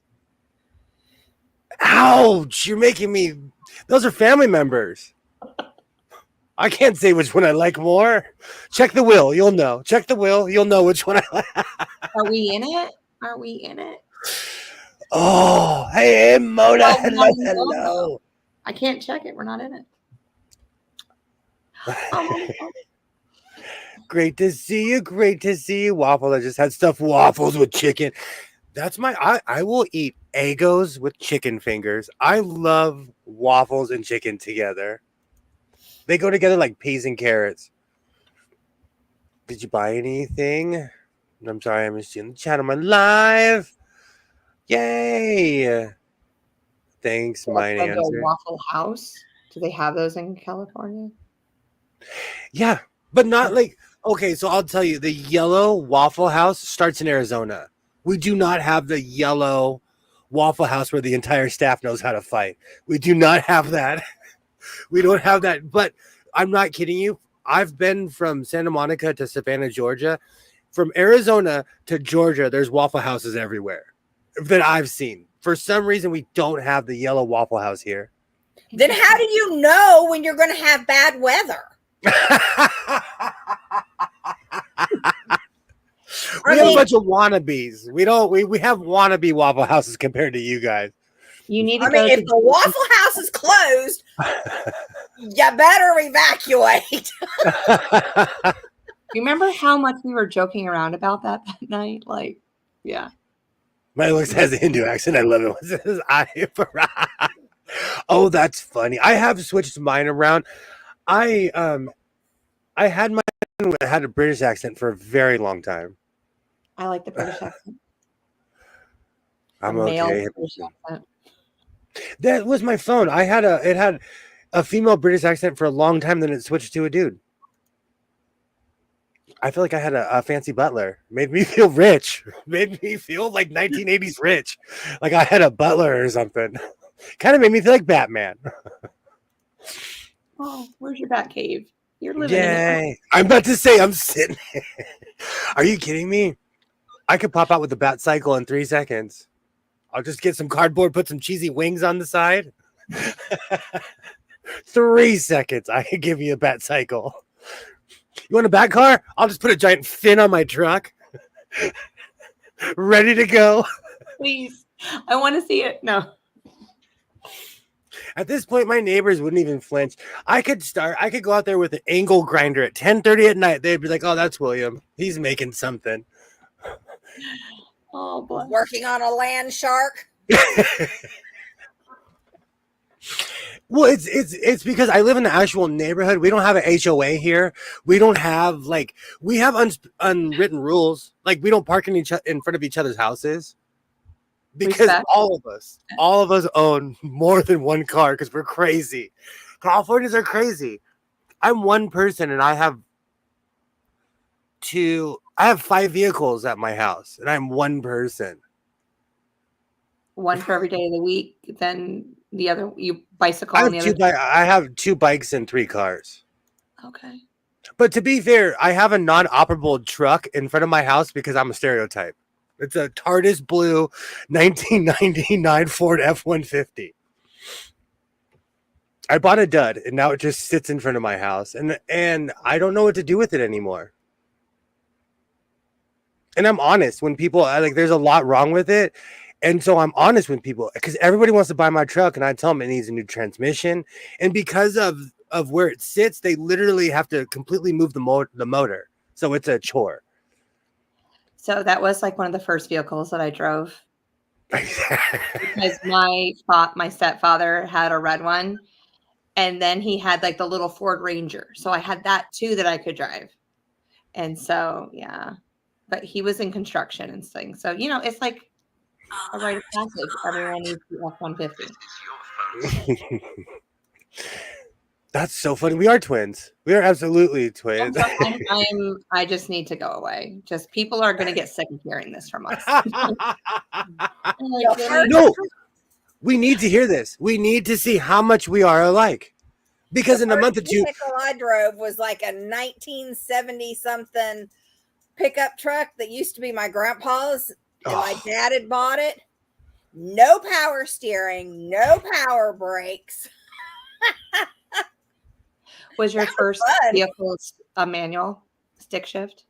No, it was a manual, or straight, not straight. It was automatic. Oh, you had an automatic. Yeah. I was much later. I was in my 20s when I learned how to drive a stick. My first car was a stick. I still call it anti-theft device. I still, to this day, I'll park one in front of my house with the keys in the ignition. I guarantee you no one would even know how to steal it. They'd be like 3 pedals. What is the third one for? My grandson could drive it. And he was only like 16. Oh, wow. Most people around here, it's sad to see how many skills, like I fix AC and DC motors, and I'm a hot commodity. If you go on the East Coast, everybody knows how to do that, but it's so strange. It's just certain things that people don't do here anymore. Since our last conversation we had about motorcycles, like what was it last week or something? I'm like, I dreamed that I learned how to ride a motorcycle. Oh, they're so much fun.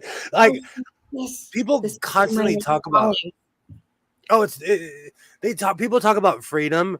I'm not kidding you. Sometimes I'll just get on my bike and just start heading north. That is like the definition of freedom.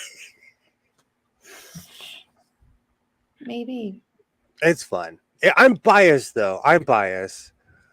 Maybe before I'm 60. We'll see. Only That's American people can drive cars with gear stick. People, that is true. No, that is true. Americans, that is true. That has gone the way of the dodo. We do not drive stick shifts anymore. No. There are trucks, because I constantly am going to the lot, just dreaming sometimes. There are trucks that they sell for thousands of dollars less because it's a stick shift. Mm-hmm. Thousands That's how I got my cars, because I didn't drive a straight gear, like an automatic, until I had kids. Because my husband said you can't drive a stick and have kids off the car. It is involving. I got rid of I had a 1983 VW Rabbit, and I got rid of it because of LA traffic. 1989 Volkswagen Jetta. Oh, I see somebody else knows how to double clutch and shift through 18 gears. But it was beautiful. Oh, I miss it. Dose, move to California, because I have a sneaky feeling you're probably the only person who knows how to drive my tractor. Move to California. Hey, I have a Class A. I've driven the big trucks. Shifted double clutch and shifted through 18 gears. My tractor has 17 gears. The 79 Ford has 17 gears. And even the new kids are like, this wasn't in the training. I'm like, of course it wasn't in the training. Learn to drive it. I'm waiting for the day I leave my car for service, but no one can drive it because they can't drive stick. I feel like that sometimes when I drive certain trucks off, I'm like, I wonder if anyone besides there's a mechanic I go to, and like, he's an older guy and everyone there is younger, and you can tell because there's certain cars, he's the only one working on it. Yeah. No, they put it in neutral and they push it around. I guarantee it. Somebody help me push the car, because they're either that or they're riding on your clutch and they're burning it out. So I guarantee they just put it in neutral and have somebody push it. I want a Camaro still, Mona. Here, a Rabbit is called a Golf. I was obsessed with my Rabbit. Yeah, a Golf. I loved that thing. I loved that car. The day I have the space, I'm going to buy a small 5-speed like that just to drive around and scare people. Midlife crisis? I'm on like my 4th or 5th. I'm in swing of like 4 or 5 things, and I'm in full midlife crisis right now. Okay. I have so many hobbies. You can just claim everything I do is a midlife crisis. Okay. Full swing. Check. But I won't do. I know somebody who turned 70. They bought an Alfa Romeo. I can't even say it without laughing. They bought an Alfa Romeo, a scarf, and a hat, and they would drive around my town in their little car with their scarf flailing in the wind and their Alfa Romeo. And he's not with us anymore, so I can make fun of him now. Yeah. That man owed half of this town, so me making fun of him, he was one of the richest people I knew. But he had a midlife crisis, and he bought a little car. And I don't know. I don't know. That was his midlife crisis. It's amazing. Yes. I'm still waiting on mine to hit. I can't say something. It's mental. It's all mental, because when I hit 40, I had kind of a meltdown, but it was all me. It had nothing to do with anybody except for me not accepting my age. And it wasn't until a month or two ago did I ever admit my real age on stream. We know how old you are. Absolutely. I'm the same age as Beyonce and Britney Spears. That's what you said. And I looked it up. And I was like, oh, he's just a baby. Beyonce is that's when you look, you're like, I haven't done anything with my life. And then you look at Britney and you're like, okay, I've done something with my life. Okay. Yeah, I don't know if I would admit I was the same age as Britney, though. Like, Britney just, Britney. Do you know what? It was her Instagram where we found out how sheltered she really was. Yeah. One night on a live stream, in the first 5 minutes, I came out and I was like, So why should I not block Britney Spears on Instagram? She was disturbing me. I don't, at first I was like, oh, absolutely, Mona. And So I'm again, not, like I said, it's in my head. It's literally, it's me. It's because I grew up around senior citizens my whole life. And I always was like, I'm not that old. I'm not that old. And like the older I get, I'm creeping up towards that age. so what month is your birthday in? February. Oh, I was either a year older or younger than everybody yeah. because my birthday's in the beginning of the year. My husband had a Land Rover Defender when he had his midlife crisis. It was like driving a tractor. Those cars are awesome. Brittany would be a great weird absolutely. You know what's funny, Dose? Brittany would hang out with all of us. There's so many rich people around here. They're the snootiest people on earth. Brittany would kick it with you. Brittany would make a quilt with you guys. Might be a crazy quilt. Mine is February 2. Absolutely, Mona. It's the age of Aquarius.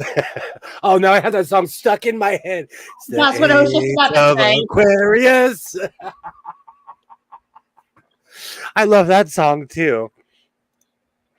I had the hardest time when I turned 30. After that, I was fine. I'm telling you, it was like something happened when I hit 40. I was breathing shallow. It was me. It was all me. I was being a baby when I turned 40. She's like bad Barbie. Britney would be fun to hang out. Do you know what? Britney Spears is a perfect case study on repression. Her entire life, she was told, you can't do this, you can't do this. And then she was free, and she's in her mansion with a camera, and she's showing us what real repression looks like.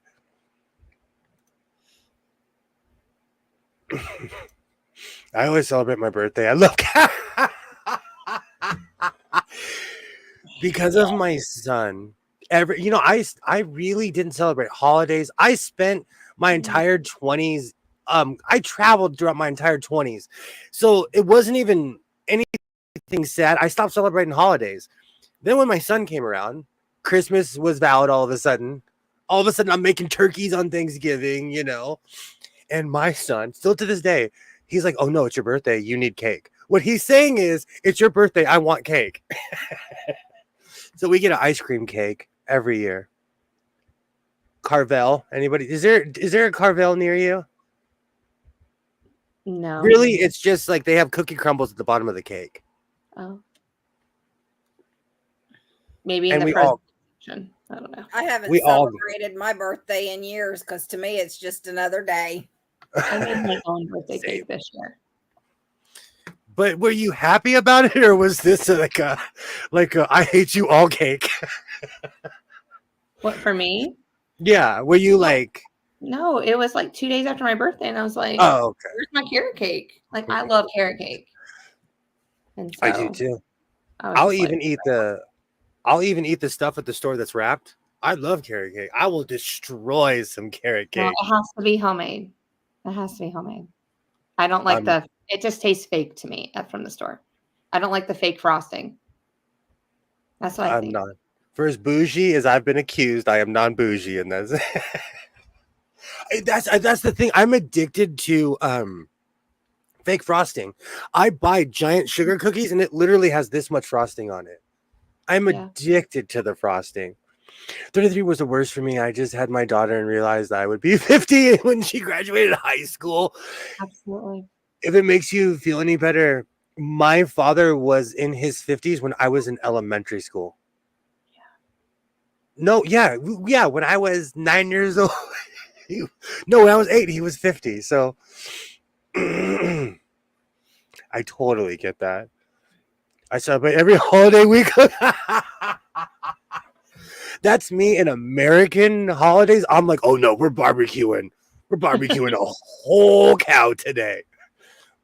4th of July. I barbecue on Memorial Day. I barbecue on Labor Day. I do I love want to get a smoker. That's what I want to get. I told you I smoked a duck and it ruined a smoker for me. I don't think I just wasn't. They weren't. Those two were not meant to be. I think you put too much stuff in it to smoke. I think I did. Yeah. We need to try again. Try again. I do need Yeah, a smoker. Duck is actually really good, but if you do it for too long, it gets dried out. I messed it up and it was so bad. I bought everyone dinner because I had a party. And I'm like, hang out at my house. I'll be back in 5 minutes. I went to the Chinese place because my friends are bougie. And I went and got like $200 worth of Chinese food. I'm not kidding you. The duck was a debacle. That was a travesty what I did to that duck. Birthdays should be a big deal. I like a couple years. I always had bad birthdays. And last year or the year before, I did a stream on my birthday and had a great time. So birthdays should be celebrated. Oh, my carrot cake is the best. It is. When I was younger, I used to wait until my mom was busy and grab a spoon of cake frosting. I still do it. You know what's so funny? I can't have frosting in my house, and people think it's because of my son. It's because of me. So you're the person I give the beaters to. Yes. I'm doing frosting. Whole life. You're spoiled. Okay. Gotcha. Oh yeah. I'll lick those beaters clean. I still do to this very day. Sometimes my son looks at me and he's like, wow, so you've been like this your whole life, huh? He's straight-laced because of me. My son is literally straight-laced because of my crazy behavior. My daughter has been making pound cake lately. She made a coffee, rum, and coconut caramel crunch. Oh, I gained weight just reading. Oh, dose. I love coffee cake. Mm-hmm. What's it called? I just used to get pound cake with strawberries and whipped cream. What is that? Well, it's not. It's like Strawberry shortcake. That combination, I'm obsessed with that combination. Yeah, angel food cake I prefer though, if on that combination.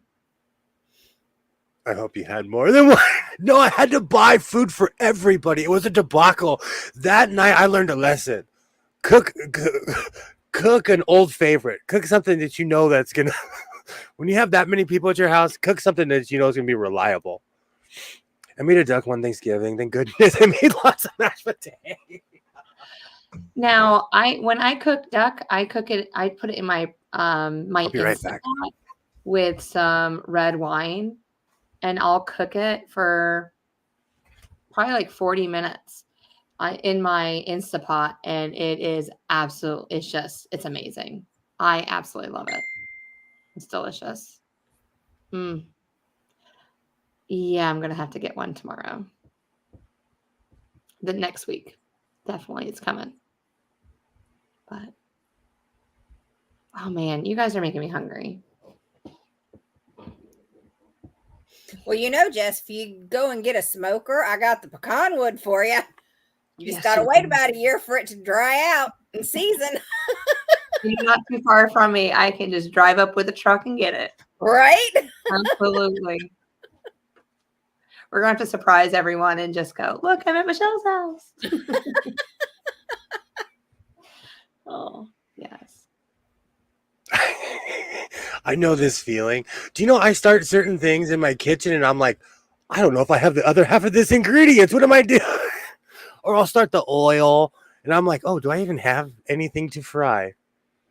Well, I just got a text message saying, will you make homemade banana pudding when you get done? I said, yes, I will. Hot banana pudding. It's the best. They didn't have Instapot back then. They didn't have Instapot like that. Yeah. My boss has been giving me wild duck breast every year. I still haven't been able to cook it. I'm telling you, duck is I'm doing something wrong to Daffy. Dose and I need your suggestions because I cannot cook Daffy correctly ever. You weren't here when I gave the suggestions. So you watched your show. I will. I always do. Summer barbecues will be amazing next year. Katie, where I live, we barbecue all year long. all year long. And when I lived up north, I would barbecue in the rain. That's how like dedicated. Yeah. It's snowing outside. We're barbecuing. It's raining. We're having a tornado warning. We're barbecuing. I respect when I see videos of those people in the snow barbecuing. I'm like, I understand. Yes. I understand. Hurricane's coming. We're throwing a party or barbecuing. I mean, I don't know when we never put away our grill in New York. It'd be like 4 feet of snow. Let's dig out the grill. And Absolutely. Absolutely. Yes. Yes. Dose, I have the exact same problem. I haven't eaten Doug since my son was born. When I was pregnant with him, I ate at least 4 times a week. True story. My ex-wife was obsessed with In-N-Out Burger. It's a very famous California fast food place. Guess what I haven't had in 15 years? I haven't gone. She ate it every day for like, I want to say a month and a half solid. I'm not a fan of it. Those pregnancy cravings. Oh, I can't eat anything that I used to crave for my babies. I never craved anything with either one of mine. The cheesy Chex Mix that you get in the bag with like, it's all crunchy with like the little bagel pieces. It's like the cheesy one though. I think I ate that. I ate a bag a day probably. I mean, I blew up like a balloon at the end. But if I look at it now, instant nauseous. So do you want to hear about my cheese Chex Mix edition, or are we just going to do that Spider-Man thing where we point at each other? I'm just going to just turn you off right now. In the rain, under the umbrella. I actually have what I call my grilling umbrella. It's just a giant umbrella that I put on my, like I put outside my patio. Because I don't know who needs to hear this. You can't grill on your patio.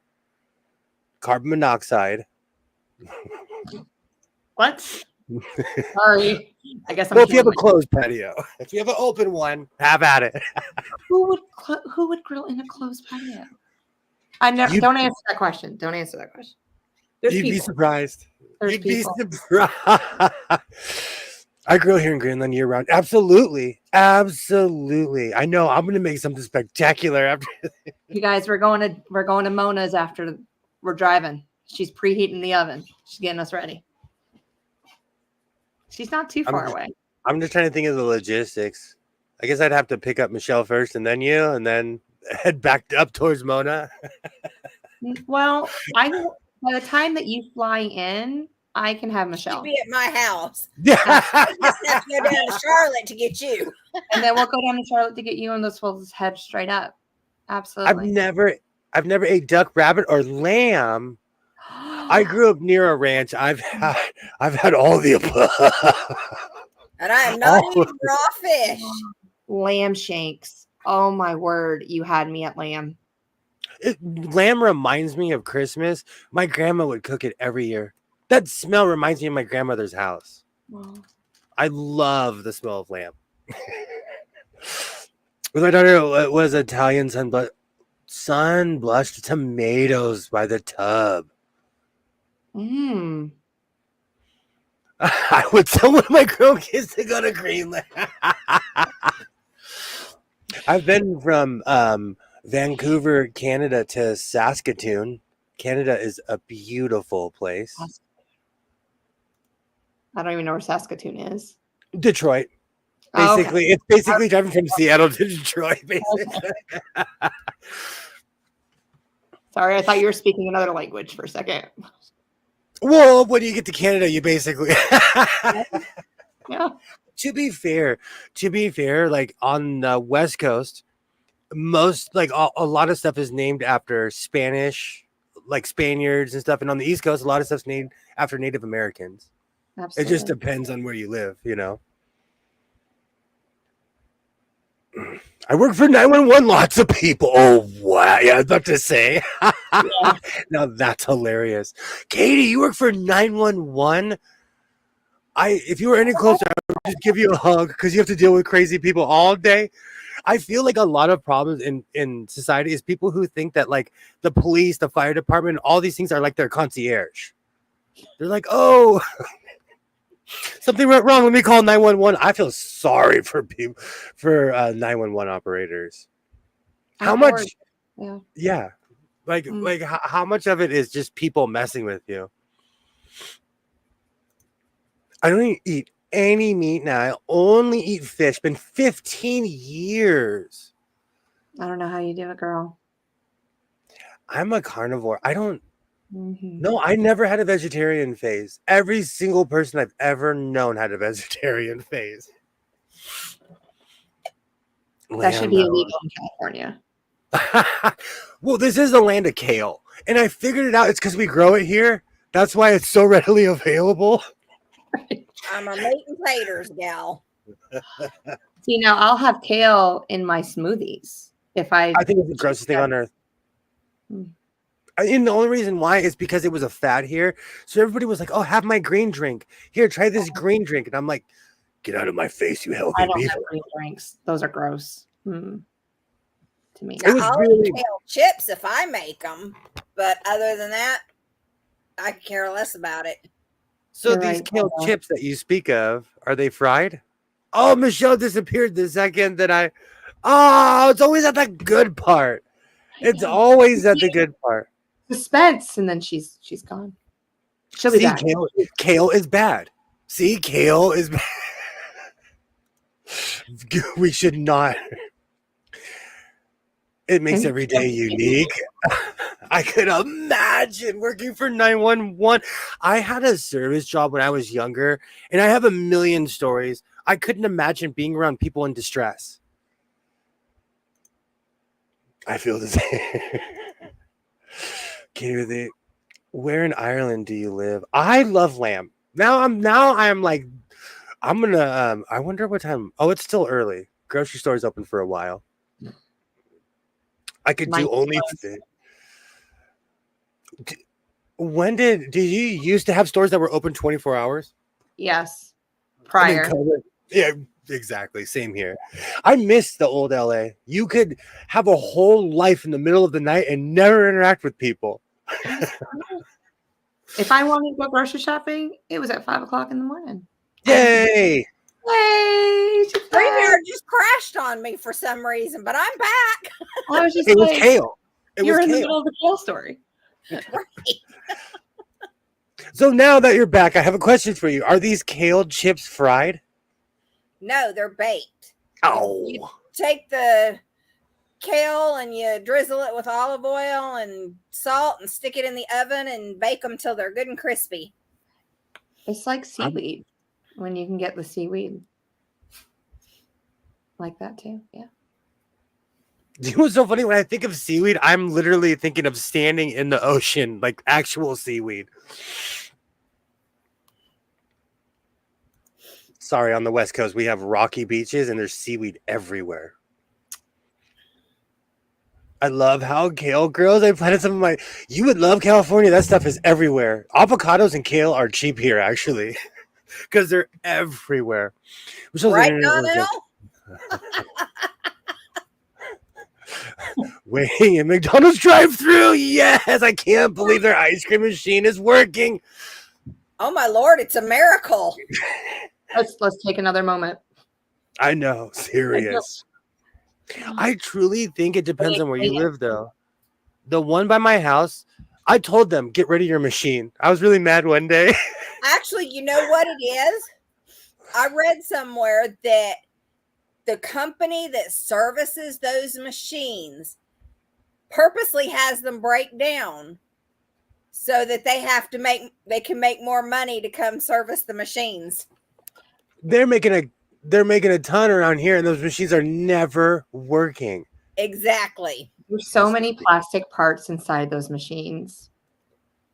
And they wear out after a while. Every 2 weeks you're supposed to change out the blades and everything like that. And they're not allowed to do it. They have to call the I want service to keep people it in to rated, do it. but yeah, there's other things. But yeah. That's crazy. Yeah. At Carl's Jr., they didn't have these problems because they didn't have a. They didn't clean it. They didn't clean it. Seaweed makes me think of SpongeBob song. Oh, great. Now I have that song stuck in my head. The pandemic ruined shopping and eating out late. Thank you. It did. Everything closes at 10 o'clock here. which is unreal. We have this place called Tommy's Burger. They put chili on everything. That was an institution here. They were open 24 hours. It's weird that Tommy's is that I can't go to Tommy's at 3 o'clock in the morning. It's weird. Avocados are so expensive here. You can pay $2 for No. nope. No. You know what's funny? We would be riding in the streets if avocados were that expensive. Are you kidding me? They take hours to clean and have been cleaned all the time. when I take trips, and this is still in the state of California, all the machines are working at McDonald's. I take it personal that in my hometown, in the Valley, and in Los Angeles, they do not work. They have to take them apart and clean them daily and just. I did not work at McDonald's. We may or may not have a McDonald's expert here. You may not. I'm kidding.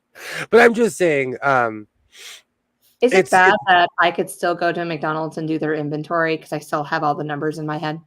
No. Okay. I can tell you all the sauce packet numbers, all the food numbers. It's still all up here.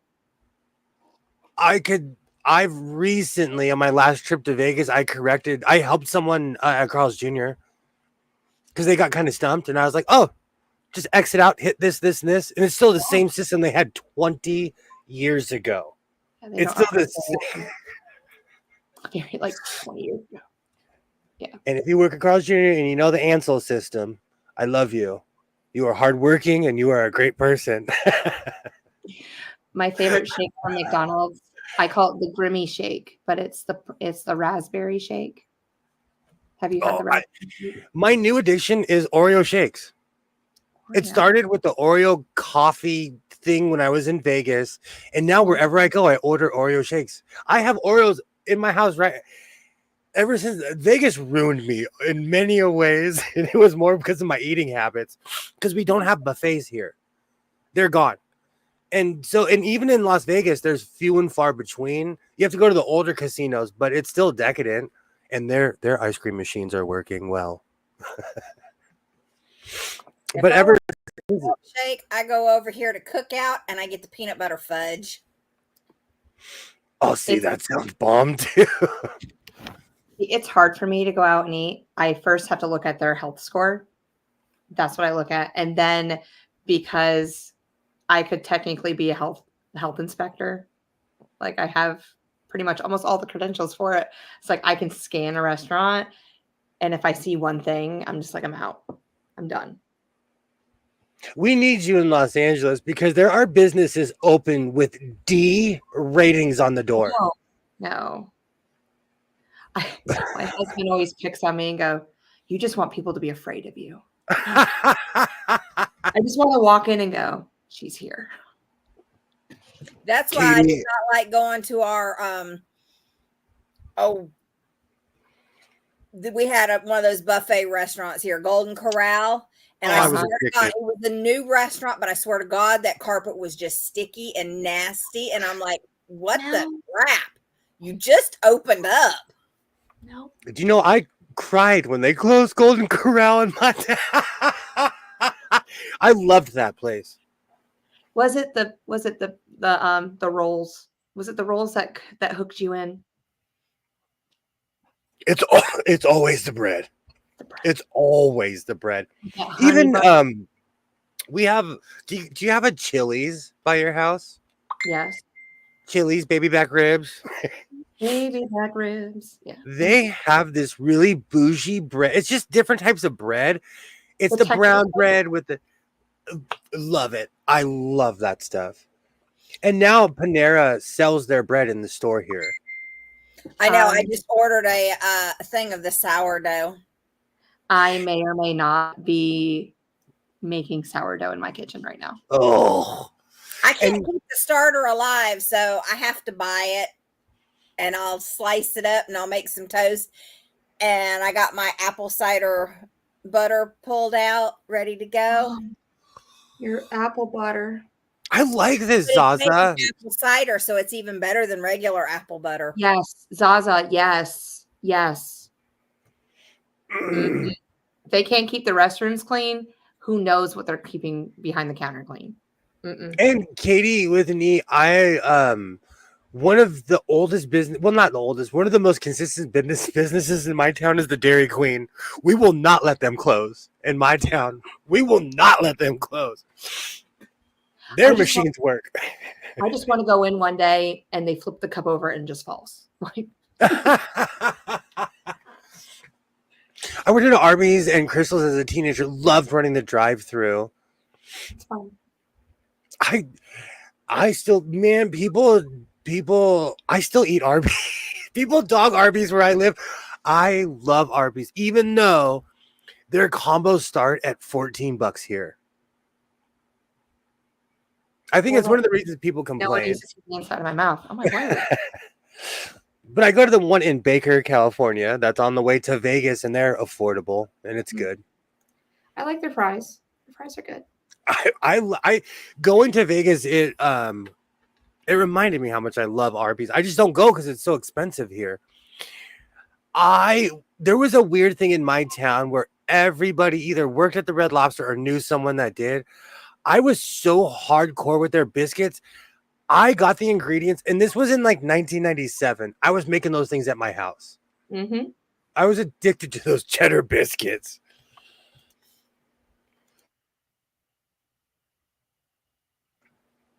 And you know what's really funny? They now make them. You could buy the mix and everything.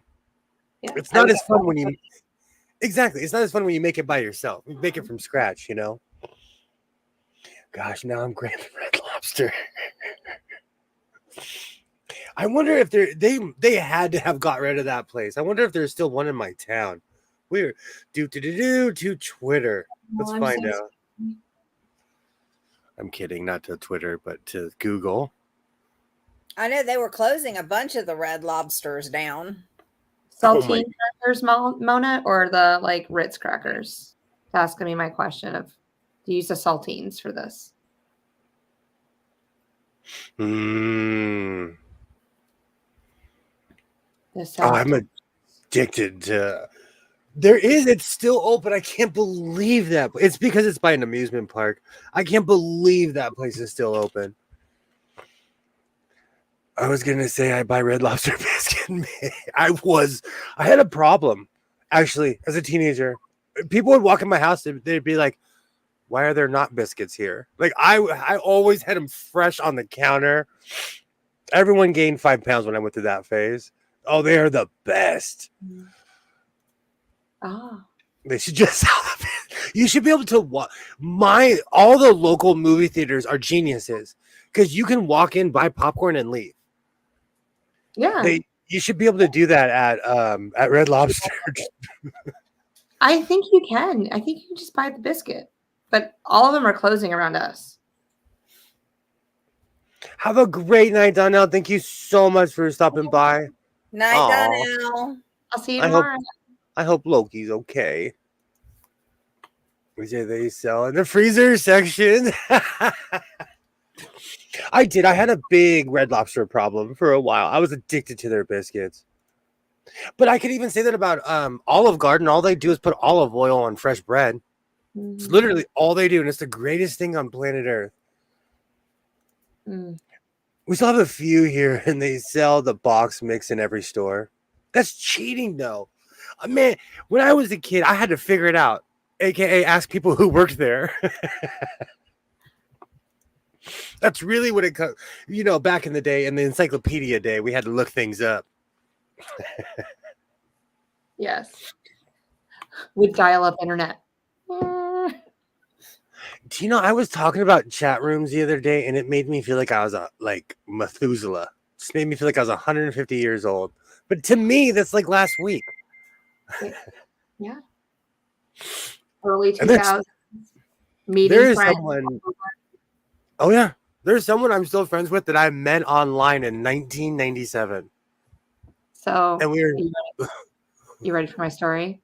It's where I met my husband. Oh, that's. I think from now we should just say same. Shut up. Get off That's. of it. Oh, I'm done. I'm serious. Really? I know I'm old. I remember life before Google. This is me. I give my son the speech every time the power goes out or something. We need triplets, Michelle. Come on, help me out. I'm older than both of you, so you know. Oh, yeah, we're twins. Whenever something.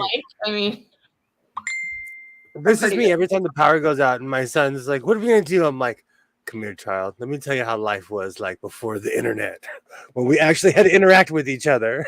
let's get Uno cards out. Oh my! I asked my son, did he know what a card catalog was in the library? He said, "What's a library?" This is true. He knew what a library was. That was like the place to hang out. Especially when you had a report, to do, you can always tell when someone had something to do because they were at the library cramming. I've been procrastinating for 2 weeks. Are you kidding me? I got lost. Pull the encyclopedia off the shelf in the living room because Mom had them all. I grew up in a house with Encyclopedia Britannica. Matter of fact, I have a World Book and the World Book as well. I had to look because I have one right in front of me. Yeah. I remember when it came in, it smelled so good and just sat there. I think, yeah. I flipped through every single page. Do people still have libraries, or is it just me because I'm a hoarder? It's just because of the internet we don't need books anymore. What are you going to do when the power goes out? I won't talk about how many books are in my house because I have no clue. Let's just say I've got 1, 2, 3, 4, 5 bookshelves full, not including the one in the back room that's full of cookbooks. And then I've probably got about 7 or 8 boxes, and I'm talking big boxes of books. Okay, you're making me feel better because I have a library, and I think it's weird that people don't own books anymore. Matter of fact, I have 3 books on their way right now from Amazon. I can't concur with that with y'all, but all right, you have fun with that. I dropped my daughter off at college, sophomore, and said your mail from form hand. I'll hand her a blank envelope. She's like, "What do I put on that?" Oh, yikes! I still know my my old phone number. I know all the old school information. Were you one of those kids that when you needed a ride home, you called collect and you go, "Come pick me up," and you hung up? And then they would come get you? My parents were really controlling, so they were never that far away. Oh, my parents would just say, "Call me when you're done." My father was CIA level controlling. I was always grounded, so I didn't have that issue. Oh, this is why you're a hover dad, because of your dad. Yeah. But he wasn't compassionate about it, though. There's a difference. There's a big difference. For him, it was life lessons. Me, I'm a hover dad. Yeah. Have a great night, Mona. Thank you so much for stopping by. Sorry you couldn't bake a cake. At uni, you got more money first term because the GP had to buy your books for the. I'm not kidding you. I have all of my college. Well, not all of them. Some of my college books are literally sitting, holding up this laptop. They're good for something. That was let's see, chemistry, molecules, matter and change. That was probably $300. Riverside Shakespeare. That was probably $300 or $400. People of the Bible and how they lived, college edition. I don't know, $200, $300. Probably. Power of the Prophets. That was definitely $200 or $300. It's all artwork. What kind of classes were you taking and why? I had a calling when I was younger. Then I got peyote shut up my nose and it changed my life. Oh. Don't go. College is fun, kids. College. There's a time and a place for everything. It's called college. Okay. My Those wife thought touches it was. surprised me. I was like, wow, I didn't know this side of you. All right. Oh, I could get down with some theology. I was raised in a Catholic church. They literally every week they just come out and read the Bible. That's literally what they do in a Catholic church. Ah, good times. My mom thought it was weird because all I read were hey, but you know where everything is. You know where everything is. My Yeah, son will National ask me. Geographic. My son will ask me a question, and I'm like, "Hold on!" And I grab my phone. I'm like, "Oh, Ohio is 11 states away," and I'll answer it like I knew what I was talking about, like I didn't just Google it. Just think people don't mail letters anymore. Hell, I had pen pals. Thank you when I was a kid. You know what? I did too. I did too. We even during the we had soldier pen pals in our class. People that were like in Iraq in the first Iraqi war. We'd write letters to them and stuff. I have tons of I love useless information. I am a vat of useless information. I have collections of books, all smutty novels and travel books. You. Do you know, I have, when my grandma passed away, I found all of her books. I have an entire run of Clan of the Cave Bear. And they're actually worth money. And they're so smart. Oh, I gotta find that book. I love theology as well. I kept all my books too. The knowledge is still here. I just don't talk about it. I kept all my books. I kept everything. And I learned more out of college because I actually sat down and read the book. I sold all my college books as soon as the semester was over. Same here. Same. I couldn't get rid of them fast enough. I have all of mine. I have all of my mom's from when she went back to college. I have a collection. I still have my high school shorthand book. That's awesome. I'm lucky to have my yearbooks. I'm just like, I don't know. I didn't bring a lot with me from New York. I have a tote. My yearbooks are wrapped in duct tape and I buried them in my period. I'm kidding. And all the stuff I've taken, my mom even said, she's like, I noticed how everything you've taken out of this house, you didn't take your high school yearbooks. I'm like, those were some bad years. You can keep those. You can keep those. I bought a hair I have mine. They just sit there and collect dust. I remember those Clan of the Care Bear. Thank you. My grandma had the entire run. And I looked it up and they're worth money. I'm not going to ever sell them. But like, it just made me laugh. Just make sure you put a note on it for your kid so he knows these are worth money. Sell these. Don't just Oh no, I told him sell everything. When I'm gone, sell everything. You'll be rich. Sell everything. You can go buy a Ferrari and move away. They don't do much textbooks in college now. Everything is online, but it's still whoa. Yeah, you're right. See, I didn't even think about that. I didn't even think about that. I refuse to get rid of my books. I'm like, no, I was 19 years old paying $300 for something. I'm going to keep that forever. I actually still have weird dreams. I had a dream that I woke up and I was in the dorms and I'm like, I know this isn't real. And then I woke up because it wasn't. I just found a book of stamps. Do they still put the price of stamps on them? I'm not sure if I use these. You have to check the price. You can still use them, but it has to be enough money to mail. Yeah. I used to collect stamps. They have to be 15 years old. The price changes so much. I just buy the forever stamps and then I don't have to How ever much are worry stamps about in the it. United States of America?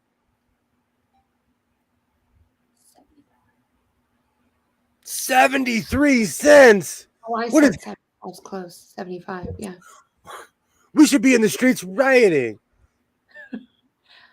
Mm. And then they wonder why That's why we we don't don't mail anything anymore. That's Yeah, why we don't- yeah. that's That why is- we don't write letters to We don't people. write letters. That Cost is true. That is true. But I can just call y'all. Like, if I can just call you and like literally talk to you instead of send a letter. But still, that's weirdly offensive to me for some reason. I don't even know why. And they still, do you know, I was shocked. If you ever look it up, look at how much the United States Postal Service loses your mail. Yeah. And they legally can tell you to kick rocks. They can say, you chanced it with us. Do better next time. I had no idea that was real until it happened to me.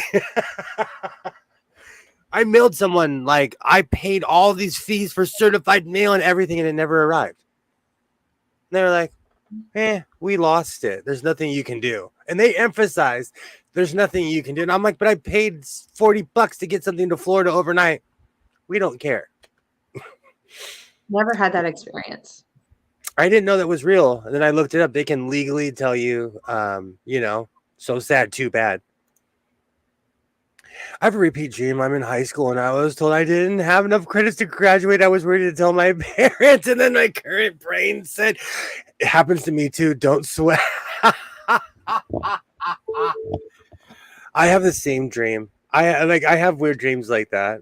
I finished my master's a few years ago, skipped buying books and online books and Google crap for some classes, saved a ton of money.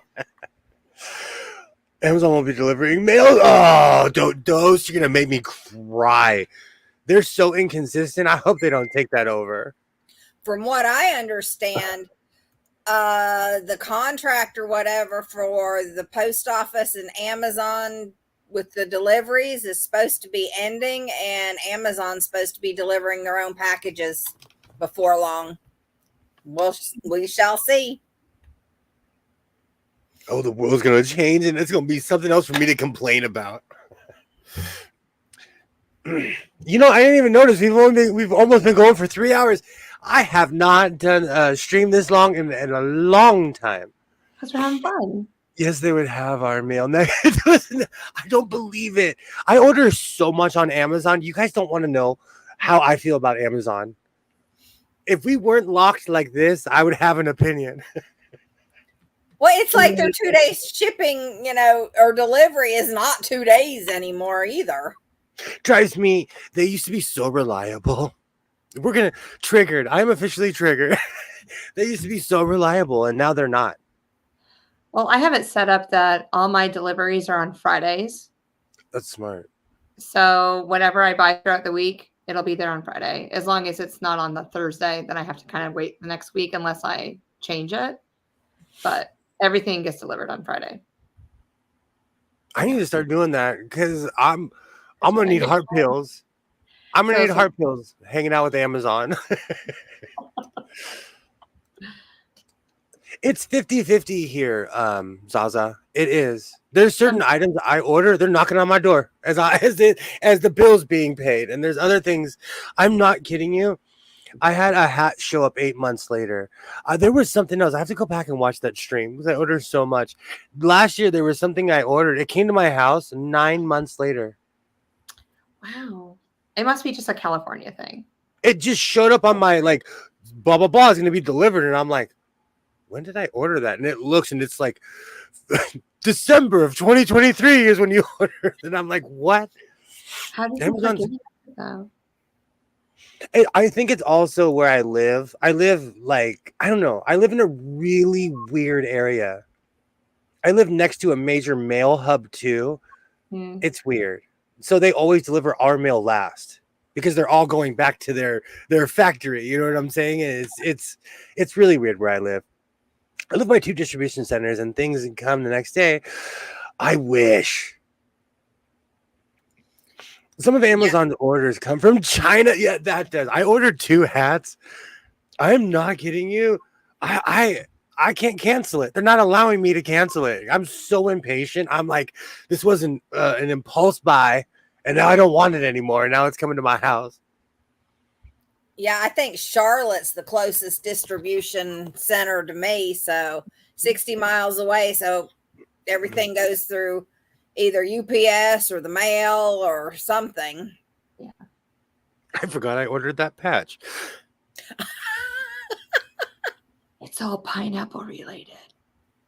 It's fruity And the tutti. sad thing, it really is. This one particular item that we're talking. That's why I was like, oh, I have pineapples on my forehead. I shouldn't say that. So I'm October is the month of the pineapple. So what's going to be November? The month of the turkey? Are we going to get everything turkey? sure we can smell like a Renaissance fair. No. I don't like turkey. I don't know what happened to me. Something happened. It's because my son eats it all the time. Yeah. He walks around like he eats turkey legs like we live in a Renaissance fair. If I could go back in time, it would totally be like Renaissance or something like that. Absolutely. I love it. We're halfway there, Doze. We're halfway there. Oh, hold on. We can get our machines out. oh no, we're about. No, it's okay. It's Oh, I don't want to. No. I got to finish weaving over here. when I this started stream's over. farming last night. Lately, I met somebody that introduced me to Vietnamese coffee. So my new thing is I waffle on stream, then I'm up all night. Then I make these shorts of like I stayed up all night making things. Look at this. You're welcome. So something will be made this evening. Just when is a whole other subject. That's gonna be so sad when I say hi at 4:00 in the morning. No, I'm gonna try to go to bed. No, you'll be there. You'll be there. There's someone I watch, and I've said this 100 times. She goes by So Nova. If I catch a live, I'm like, oh, I should have went to bed because she comes on at 4 my time every day. Every day, she is like clockwork, and I'm like, ooh, should I say hi or should I go to bed? And I'm not even into like. I just love her style. I don't make bags, but I'll watch anyone. If you sew, I will watch you. Amazon's main depot is 10 miles away, but stuff gets sent to the city 50 miles away. I think the same thing happens to me because I have to live near a hub. I live in LA. It's got to be somewhere close. Can we see your fabric? Weave, Jess. Oh, I'll show her the first one I made. Absolutely. Hold on. I'm like crisscross up. I gotta get up. You gotta go. Oh, okay. I'm ready. I have the resident bad boy. I'm the resident bad boy, so I start trouble occasionally, but oh, Dose, we love it. Ain't nothing wrong with that. Nothing wrong with that. I absolutely love her channel. I love her channel. I watch her replay every day. Every single day. Me now because I'm amazing. There you go, Zaza. That reminds me of that game. Oh, that is amazing. And then I'm like, I'm getting there with this one. So it's all pinned up. I just have to finish the white down here and then up here, and I'm done. Excuse me. That's amazing.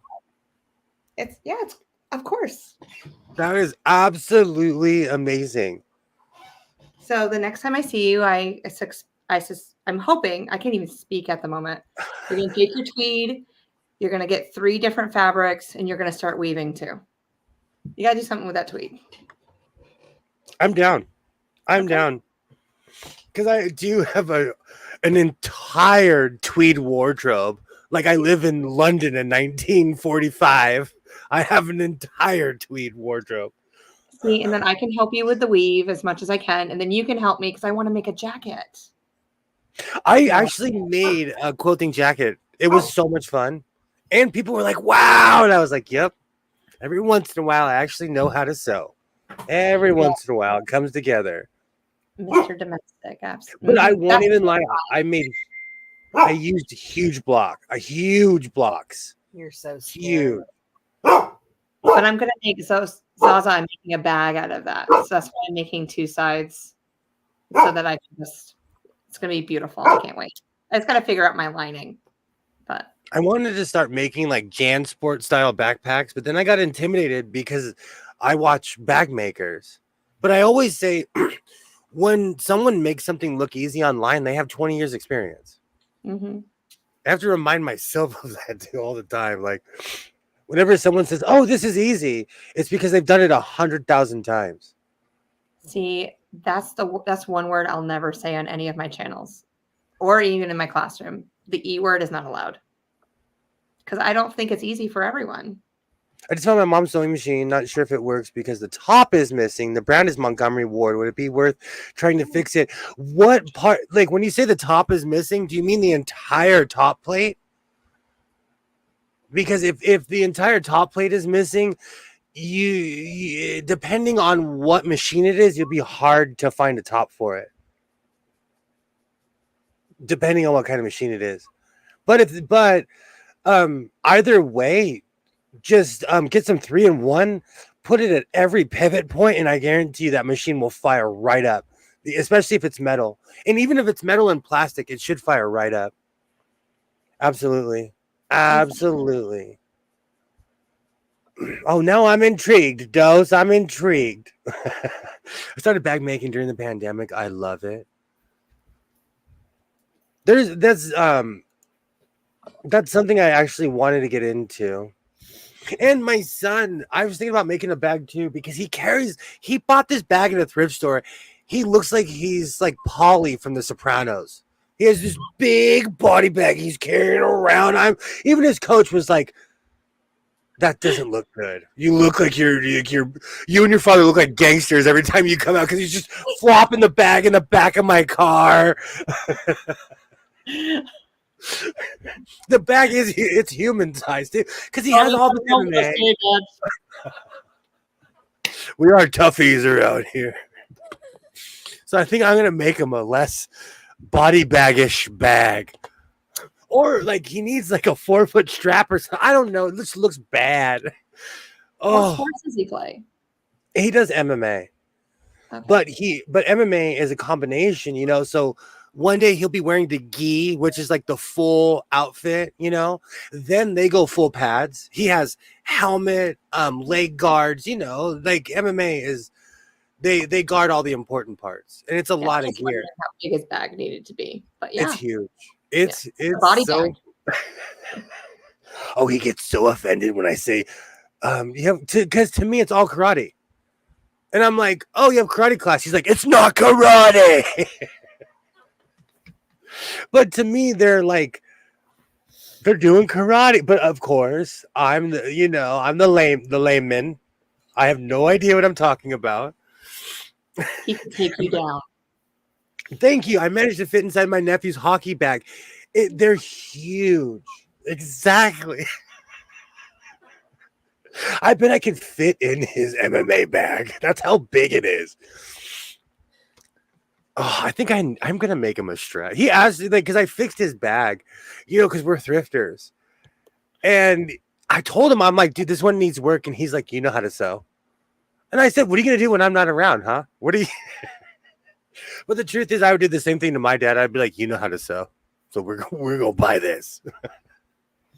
Well, you're going to learn on all these machines I'm leaving for you. He has his own machine. When he was little, he really wanted to learn. Yeah. But now it's just, I grab that when I need an ultra backup. I'm like, okay, this thing has been sitting in this room. It's pristine. All right. We've been going for 3 hours. We partied tonight here in the House of Sewing. We went full pineapple this evening. Hold on. I got my pineapple now. Oh, that. The only one I got. I can put it up. I will be back at it on Monday after MMA class. He's going to sell all your stuff and buy a Ferrari and drive. I hope he does. I hope him and his Ferrari are happy too. Are you kidding me?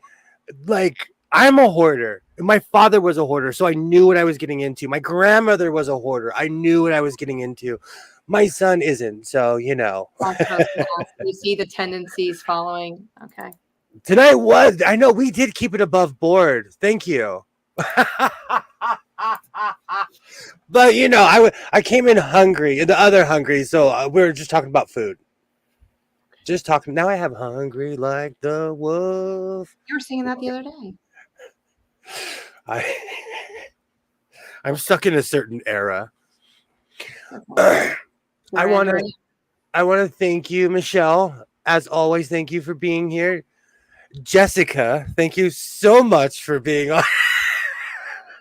So now I have to say I'm going to go full. I'm about to go Jessica on you. Oh, I told my ex-wife and she's like, That's accurate. That's accurate. Forgot about that. I told her last night, and she's like, "Yeah, I'll scream for the manager." He missed the X-rated show, so you can't go that way. Okay, we'll do my so fans. We'll do so fans on Monday. What is it? Solely? So only? So only fans. Oh, should I leave with Are you gonna should bring I out the leave with my bow tie pants for us or something? I mean, should I leave with my thirst trap picture? Do you guys want to see what I used to look like? Okay, this is me. I'm not kidding you. This is me pre-COVID. Let's go full thirst trap. This is me before COVID.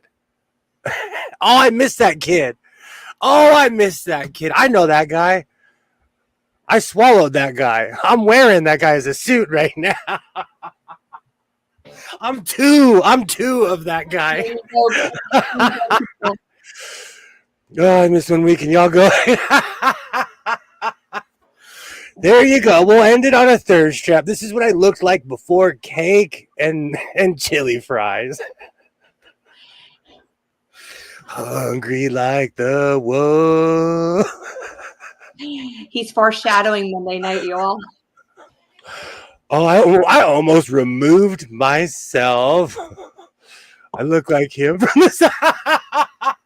I no longer look like this man in any way, shape, or form. I don't want anyone to get any false promises or think that. Oh, okay. Hold on. Let's go back, and then we'll end this properly. Ben, I look like Ben Cisco now. I have this guy's body now. So, is this why you're going on the diet? Are we trying to go back? No, I'm going to go on a diet because we're eating healthier. It's not a diet. We're eating healthier. It's heart health. It's Heart serious. health. It's Are serious. You really serious? I'm dead serious. I eat terribly. I eat hoagies. I eat giant sandwiches. I don't know what's wrong with me. And I can't eat like that anymore. So now I have to grow up and eat a balanced diet. Welcome to being an adult. What, I can't eat like an emancipated 13-year-old anymore? Shucks. Well, not if you want to look like that. I'm like, hey, how you doing? I will be back at it on Monday. I hope everybody has a great weekend. Like I always say, reinforce your seams, be yourself. Thank you so much. And I will definitely see you next time. Bye. Bye.